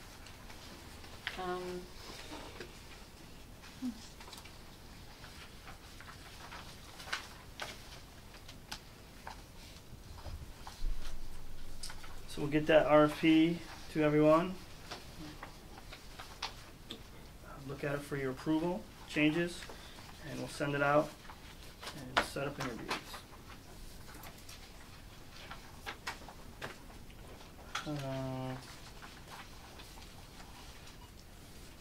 Bill approval? I'll make the motion that we approve the bills that were ordered today.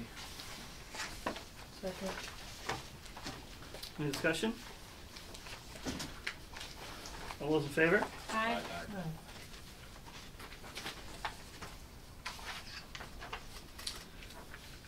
Public comment? Just Yes? before, Oh, I'm sorry. before we get there, just to tie up loose ends, the boat club letter is being, Yeah, the, what The The letters 18th. being discussed next week, right? Is that what you said? Yes. The 18th?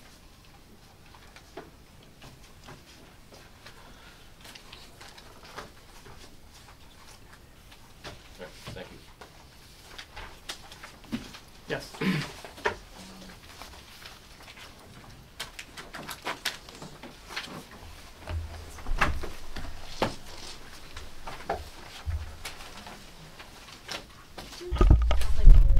Could you just explain, is the contract with Wormser with the firm or with the individual attorney?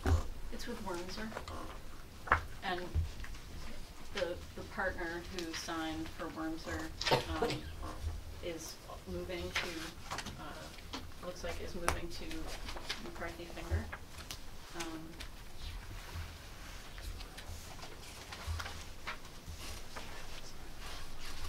So what does that mean? I don't know. I mean, it looks like they're assigning their work they're assigning a contract to McCarthy Finger. So it looks like the same principals will be working on it. I mean, I think we should probably discuss this a little more next week, maybe. I think so. Mhm.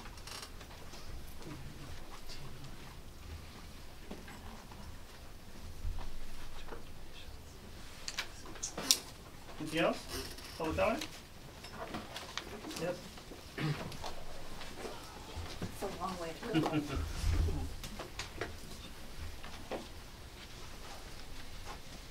Hi there. I just wanted to say thank you for the IMA moving Oh, you're along welcome. on that agreement, because I know the commissioner is anxious to get the project in 9D going while the weather is still permitting.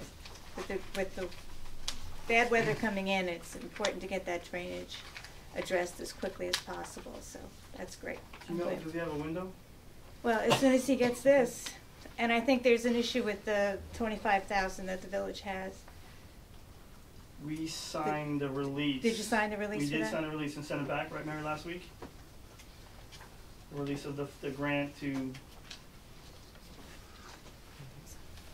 Signed it.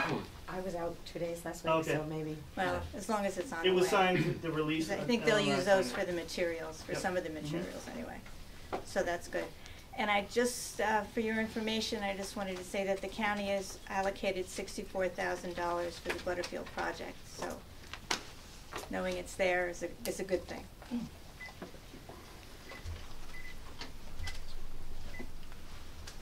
Yes.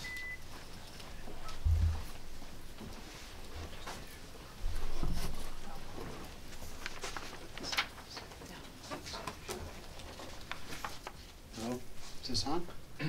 Yep.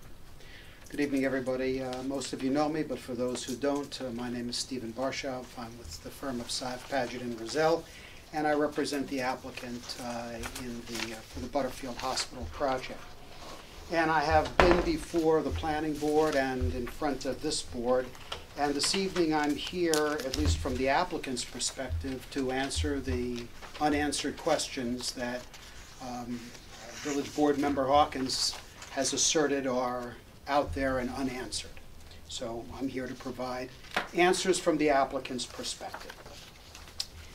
Fortunately for me, the materials that I would prepare have already been prepared. There is a letter dated October 14th, 2014 from Anna Giorgio, which is posted on the Planning Board's website. I don't know the history of how this letter came to be generated. It is labeled privileged and confidential, but I found it on the Planning Board's website, so I guess its privileged and confidential status is no longer applicable. This letter I reviewed carefully, and it raises the exact question that Village Board Member Hawkins raised. I'm going to read from the letter. Specifically, Trustee Hawkins believes there may have been some confusion by yet identified planning board members. And Ms. Giorgio goes on to describe the role that the planning board played in this process, particularly its environmental review. She says, and I'm quoting again from Ms. Giorgio's letter, notably there has been a great deal of misinformation about this issue, including a suggestion that any alleged misunderstanding or uncertainty by planning board members as to the extent of their authority during site plan review could put at risk or compromise the planning board's review as lead agency under SECRA of the Butterfield redevelopment. In particular, there has been a suggestion by Trustee Hawkins that the so-called, quote, mass and scale, close quote, of the Butterfield development was not considered during the SECRA review process. This represents a fundamental misunderstanding of SECRA requirements and of the SECRA review process that was diligently undertaken by the planning board. Now, those are not my words. Those are the words of counsel that has been retained by the village board.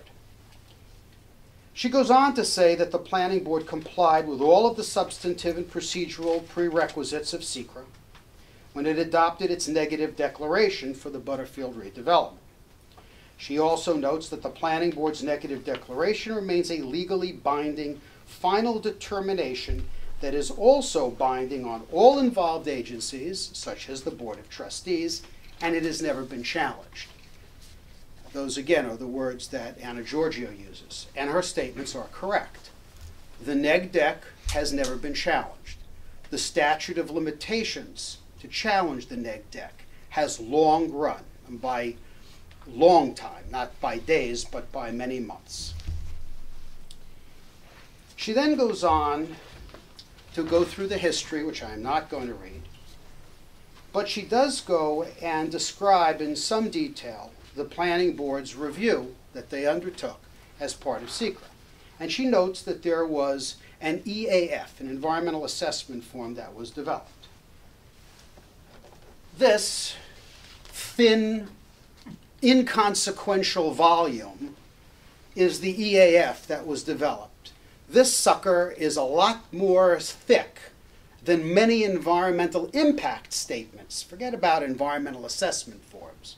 This is not exactly a paltry document, and it does not represent all of the pages that were substituted. Many different sets of pages that are in here now were previously substituted as material was updated. If I brought in all of the pages that had been substituted on top of what remained at the end, I'd need a wheelbarrow. Over a 6-month period, these are Anna Giorgio's words, the Planning Board conducted its review of the EAF and the potential impacts associated with the Butterfield redevelopment, and over that period, a significant secret record emerged, in large part due to the applicant's responses to questions raised by the Planning Board as lead agency. Her words again, potential community character impacts, potential visual impacts, and the mass and scale of the Butterfield redevelopment were reviewed throughout the secret process, and the applicant was requested to provide additional information to enable thorough study of these potential impacts. In fact, the extensive amount of documentation reviewed and or produced by the lead agency during the secret review process, including planning consultants' memos, applicant responses, the EAF, in particular Part 3 of the EAF, the negative declaration, and the lead agency's comprehensive resolution accompanying the negative declaration, demonstrate the extent to which the lead agency thoroughly reviewed and considered all potential impacts associated with the action. Now, what was the action that they were reviewing? They were reviewing the proposed B4A zoning and the concept plan that had been promulgated, and you all know the history, by this board. That analysis was of the worst case scenario. What would happen if the project was built in accordance with the concept plan that had been developed by the board? Not a lesser version of it, but the actual version of it. And the neg deck that was issued is the planning board's conclusion that that project, if built that way, would not have the potential to generate a single significant adverse environmental impact. That's what you have to conclude to have a neg deck. Okay? So they reached that conclusion. And they reached that conclusion looking at the worst case scenario, not what would happen if they would back off, if they would make lesser project size. Okay? So if they had a project that was of lesser size, it would have fewer environmental impacts. Do you follow my point? This entire thing is a non-issue, and I'll further explain why. At the same time, on the same day that the planning board issued its neg deck, it also issued its recommendations to this board on what should be done in connection with the rezoning. They weren't done 6 months apart, they were done the same day. And here's what Ms. Giorgio says about that. She said the planning board also had the opportunity to provide advisory comments to the Board of Trustees in accordance with the village code. The planning board was advised that this would be an opportunity for the planning board to recommend changes to the proposed legislation and the concept plan. Of course, the Board of Trustees, as the legislative authority in the village, was not bound by such recommendations, but did consider them. After crafting a very detailed and thoughtful advisory memo over a number of meetings, the planning board thereafter, by a majority of 4-1 vote, approved the memo to the Board of Trustees that expressed their concerns with regard to the proposed B4A zoning amendments, including the concept plan, and recommendations on how the planning board believed amendments could be improved. The planning board acknowledged that its ability to modify aspects of the concept plan during site plan review was significantly constrained and restricted under the proposed B4A zoning amendments, and among its many other recommendations was that the adopted legislation give it greater ability to modify aspects of the concept plan during site plan review. And in fact, that is a perfectly accurate description of exactly what the planning board did. Because here's what they said. The planning board's recommendations, second one, lack of flexibility. The existing zoning, I'm reading right from, the existing zoning gives discretion to the planning board on such matters as location, orientation, and dimensions of structures. As unforeseen problems and improvements arise during the site plan review process, the B4A imposes strict restrictions on changes. And then they also refer to parking space sizes. The conclusion of that paragraph, desirable flexibility could replace those restrictions. And then they go on, later on. To the extent, and again I'm reading, to the extent that the village board chooses to enable the planning board to modify elements of the concept plan during site plan review, the planning board and the applicant both agree that the standards for the exercise of such discretion must be clearly stated so that there is no confusion about the planning board's role and authority. This matter was discussed at length, over and over and over again. This was not confused.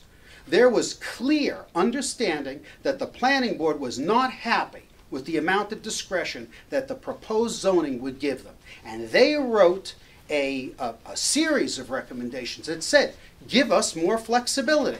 All I said, as on behalf of the applicant, was, whatever you do, village board, just be clear.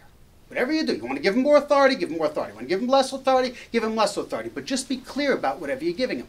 There was no confusion about this. This issue was front and center. I'll go on. Under general comments, where special site conditions exist, again, I'm reading from the report, where special site conditions exist and under appropriate conditions, the planning board should have greater discretion to waive or modify building location requirements, individual building orientation requirements, building dimension requirements, and lot coverage as part of site plan review, as is the case in the current B4 zoning district. It could not be clearer. They identified the issue. They said, give us more authority. You just decided not to do so. Okay? And that's fine. That's what boards are for. You vote, and the one remaining vote who didn't go along with that, I'm afraid, has to accept that decision. That's the way democracy works. They went on further. In an effort to allow the planning board maximum discretion in the application of its site plan review authority, and to allow the planning board the ability and flexibility to alter any proposed site plan application for the Butterfield site to address specific and perhaps yet unknown conditions, the board has expressed an interest in having this section of the proposed B4A code revised. I could read paragraph after paragraph. I think you get the point. Okay? So, is there a question that remains unanswered? No. The simple answer is the planning board knew exactly what their authority was under the proposed B4A zoning, and they weren't happy about it. And they told you they weren't happy about it in no uncertain terms. And you adopted a law that did not give them the discretion that they wanted. They got some, but they didn't get all of it, and that is where we stand today. Now, let's talk about the law here, because I want to be very clear about one thing. I don't want anybody to think that I sandbag anybody. My client has a right to vest its rights under the applicable zoning. You ask your lawyer to look into what is called a special facts exception. My client has a right to vest its rights under the applicable zoning by proceeding in a normal fashion to get its application heard and reviewed. And if you look at the Orangetown case and you look at other cases, there is liability when people attempt to turn around and stop the applicant from being able to do so. This is getting perilously close to that, all right? Are you here to threaten us? I am here to inform you of what the law is and to make sure that you understand. Are you here to threaten us with legal action on behalf of your client? Ms. Hawkins, when I threaten you with legal action, I will say the following words. You are threatened with legal action. Did you hear those words come out of my mouth? Answer no. I want to avoid legal action. I want to tell you what the law is so you can comply with it, and we can go on with reviewing this application and not have a sideshow, which is what this is. All right? And I've explained it as clearly as it could possibly be explained, that even if there was confusion about the NYSDEC. It analyzed the worst case scenario. You want to back off that and have a lesser project? How could that possibly affect the NYSDEC? This is all a sideshow for the purpose of obfuscating the review of this application and preventing it from going forward in a normal way. You may shake your head, but I eliminate the possibilities, and that's all that I see. However, that's it. Okay? Planning board members in our community, volunteers who worked very hard on this, were very surprised to learn, listen, they were very surprised to realize that they didn't have the authority that they said they had been told that they would enjoy at site plan approval. When they turn around and say what they have to say at an open meeting, at a planning board meeting, I'll be happy to address it. Right now, he said, she said, they said, when they said, what they said. This was at an open meeting. All I'm telling you is here is the answer, and I've given you the answer. You may not be satisfied with it, but it is the answer. Well, I'm not looking for an answer from you. Wait. So. You asked an unanswered question that's unanswered. I've given you the answer. Thank you for your comments. Thank you. Next. I'd like to. Can you identify yourself? Yeah, I'm Michael Robinson, and very tired. And I had these comments all prepared, but boy, that sort of outdoes your little beef with Barney on Wednesday night, I have to say. Yeah. What's with all the anger? I mean, really. He's paid to be angry. I mean, this process is getting. This is indicative. Before we go on, what we have in the past few is two factions coming here to air their grievances, which is understandable. But I don't know where we're going or where we're getting, and you know, we're here to 10, 30, 11 every time, you know, because it's our job to listen to everybody, and it's your right to speak. You know, the concern I have is that we're really not getting anywhere. I mean, and you know, I want to hear you speak. Do you know what? If ultimately there can be nothing to do to rescind the B4A, and ultimately there's a imminent threat, or not a threat, sorry. Then at least there are some things that I think that you as a board can still do to ameliorate the rest of this process going forward. But first, I do, just because you have 4 planning board members who, again, I'm sorry, I know I'm repeating myself. Karn Dunn, I think one of the things that I find confusing is, as we were going through the EAF, we were all concerned about the mass and the bulk. And Anna, you kept saying to us, and Chuck kept saying to us, you know, we can talk about reduction when we get to site plan. And so we all sat very nicely waiting for the site plan, and now we are here. Is Karn Dunn just a dunce? I don't think so. Anna Pellizzeri said, the whole process, I confess, has troubled me deeply. And it troubles me because I have grave doubts that the community understands the mass of this project, nor even that the village board understands what they have led us to work with, and I think they'll be surprised at the result. James Pergamo, who, as you know, is not an enemy of this project, said, I have to agree with Arnie. I thought we had more flexibility from the village board. Maybe we should have drafted them maybe we should draft something to them asking their opinion on what they did. Arnie Sari says pretty much the same thing, and I'll not go into it again. So you said it 1,000 times and 1,000 times and 1,000 times, and you have a book full of all this paperwork. Obviously, those thousands of pages did not get the point across to 4 extremely dedicated public servants who are not getting paid for what they're doing. They're doing it for the love of this village. And, I mean, this whole process is getting so tainted. And the way the planning board chair spoke to Stephanie Hawkins, who was there to ask questions for us, because certain people couldn't be there, and there were certain questions about this that we still want to know, how does this square, what I just read, square with what he's saying? That's what we want to know. Open government, right? We want to know that, and we have not gotten anything back from anybody. You said you were going to talk to them, and I really appreciate you going and doing that. Because if nothing else, we would like some answers. Can you hold on 1 second, please? Yes.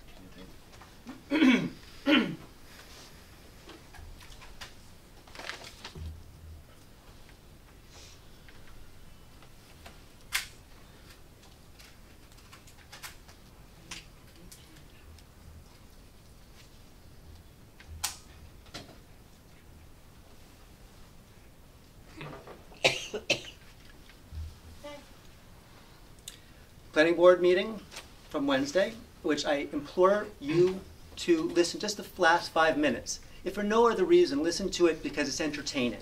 It's like one of those fight shows. It is indicative of how tainted this process has become. You had the board chair that was literally yelling at her for trying to ask a question on behalf of all of us. And he literally was insulted. He literally insulted her. Usually he was making these little quips, these little insults. Not something that really smacks of civility or open government. He's the first player, is Barney Malloy. Second player, Anna Giorgio, drafts a politically motivated letter that magically flies off of her hard drive and somehow lands on the hard drive of the PCNR. Magically, which magically shares the same political motivation as that letter. Process has been tainted by B&L, Barney's choice as a consultant. If their job was to educate this board, if their job was to maybe translate those thousands of pages that he was just waving around, they didn't do a very good job because, as I just quoted, these very dedicated, intelligent people did not know what was going on. Now, and I'm sick to death of hearing this obfuscation stuff. I am just sick to death of this, that we don't want this project to happen. I have not spoken to one person, one friend, one foe that does not want this thing to happen. And in fact, you know what? I'm even going to go further. I'm going to say I want it to be big. I do. I don't care if this project is big, as long as it is Cold Spring big, not Westchester big, as what I saw in the HDRB renderings that I saw there the other day. I want this to be big. I want it to be profitable for him. I want it to be profitable for us, the taxpayers. But with this facile thing of, oh, they just don't want it to be built. They just don't want it to be built, is complete BS. As someone that, like you, trustees, wants to see that ugly property developed into something beautiful and profitable, I do not see how you can proceed in this process with Barney Malloy, Anna Giorgio, and B&L, given their adherence to secrecy and their now proven record of misguidance. Four planning board members did not know what they were voting for, and these are the three people that led them to not knowing. B4A is probably the most important law we've ever had in Cold Spring history. Depending on how this actually turns out, it's going to affect all of us, the way we live. It's going to affect our taxes. It's going to affect a lot of things. And given the hostility and Mr. Malloy, the secrecy, and potentially the malfeasance of these people that are supposed to be advising you, advising us, you guys need to start again. I'm going to take a page from Mitt Romney's playbook here and say that if you guys were CEOs and you had some advisors that screwed up and led you down a road like this, and then we're taking the screw-ups and saying you can't see, oh, it's her fault, you would fire them. you would fire them. And that's what you should do with these 3 people. Mr. Robinson, were you at the firehouse meeting, the joint meeting of the planning board, where they presented their recommendations on the B4A law? No, it was not. Because I think it was our first meeting, and it was very clear to us what that document meant. And instead of spending 2.5, 3 hours, 4 hours arguing about mass and scale, we spent, 45 minutes arguing about a coffee counter. I have to agree that this is becoming a sideshow in the village. And I watched the planning board meeting the other night, and an hour and 32 minutes into it, the one dissenting vote on the planning board turned around and corrected the attorney for the developer about the limitations of B4A. I don't see where there's confusion. What do you say to the 4 planning board members for whom there was confusion? Just what? They have not expressed confusion to me, or I don't know if they have to the mayor or not.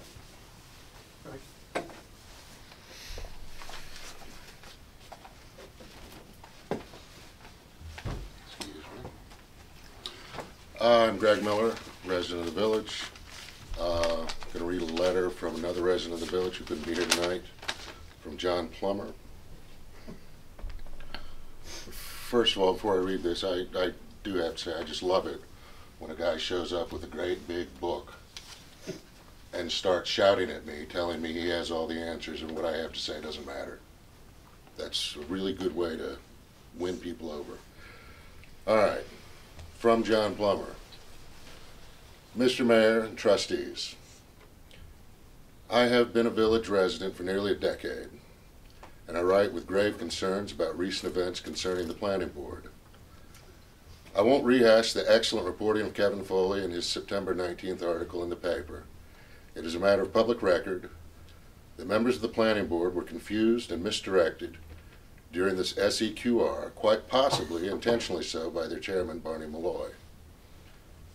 It is quite clear that Chairman Malloy, Special Counsel Anna Georgiou, and planning consultants Barton and Lojutis have made a colossal error of guidance that has left Cold Spring without authority over the size and density of the Butterfield development and disastrously exposed to legal action. The decisions of the planning board in this matter of Butterfield affect the entire village, not simply the character of Cold Spring, but the real property values of taxpayers. I call on you to take immediate legislative action to correct this wrong course that the village is on. Amend the B4A zone to either redraw a smaller concept plan or remove the concept plan and to revise the language that describes the density. This is action only you can take. If you don't, you will have absolutely no authority over the size and shape of the Butterfield development. Further, it is clear from the recent planning board meeting that Chairman Malloy is not interested in discussing this confusion with the public or with other members of his board in full view of the public. He shut down all appeals for discussion, refused to answer questions from his fellow citizens, and treated their concerns with abject disdain. I respectfully request the removal of Mr. Malloy, Ms. Georgiou, and Barton and Lojutis from their positions which have so compromised the future of our community. I further request that Mr. Malloy be removed from any advisory capacity he has over zoning, and that he not be involved in the newly formed Code Update Committee. It is time to recall the familiar adage, fool me once, shame on you. Fool me twice, shame on me. Please, Mr. Mayor and trustees, do not allow yourselves to be fooled again by Mr. Malloy. This is bigger than politics and bigger than personal relationships. This is about maintaining the character, the quality of life, and the property tax values of Cold Spring. The future of this community hangs in the balance. Please take action immediately. Yours, John Plummer.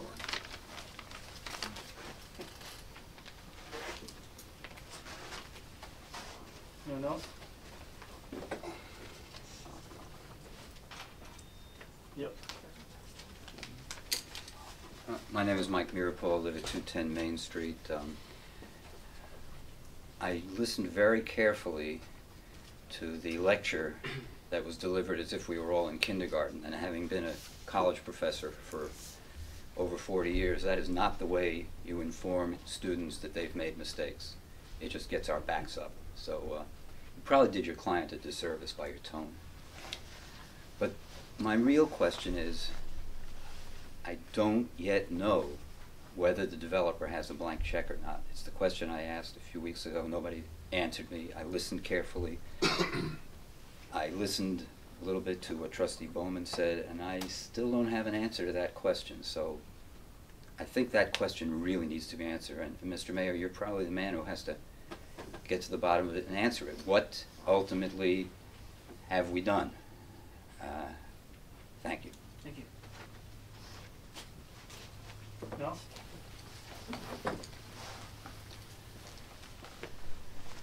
I'm Evan Hudson. I live on High Street with my wife Andrea and 2 children. First, I'd like to say, is this thing even working? It's working with me. Okay. First, I'd like to say that the idea of getting West Point cadets over to Cold Spring is a great one. They're the best and the brightest. We should do everything we can to rub shoulders with them, get them over here. We have a lot to learn from them, and it's also good for Cold Spring, you know, for them to see us. Speaking of the best and the brightest, I have to strongly support the proposal to hire another peace officer for the village. This is a drug corridor. We're between Peekskill and Albany. There are heroin dealers, and there are elderly people in town, there are young children in town, there are vulnerable people. We need to fix this problem and nip any crime in the bud. So I don't think it's even a matter of controversy that we should get another peace officer. And third, I'd like to back up what Mike Robinson said, because I can't really say it any better, but I was very offended by this attorney's yelling at us earlier tonight. And I didn't even follow it, but it was offensive.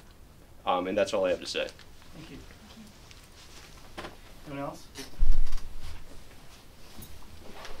Make a motion to adjourn. Second? Discussion? All those in favor? Aye. Thank you for coming.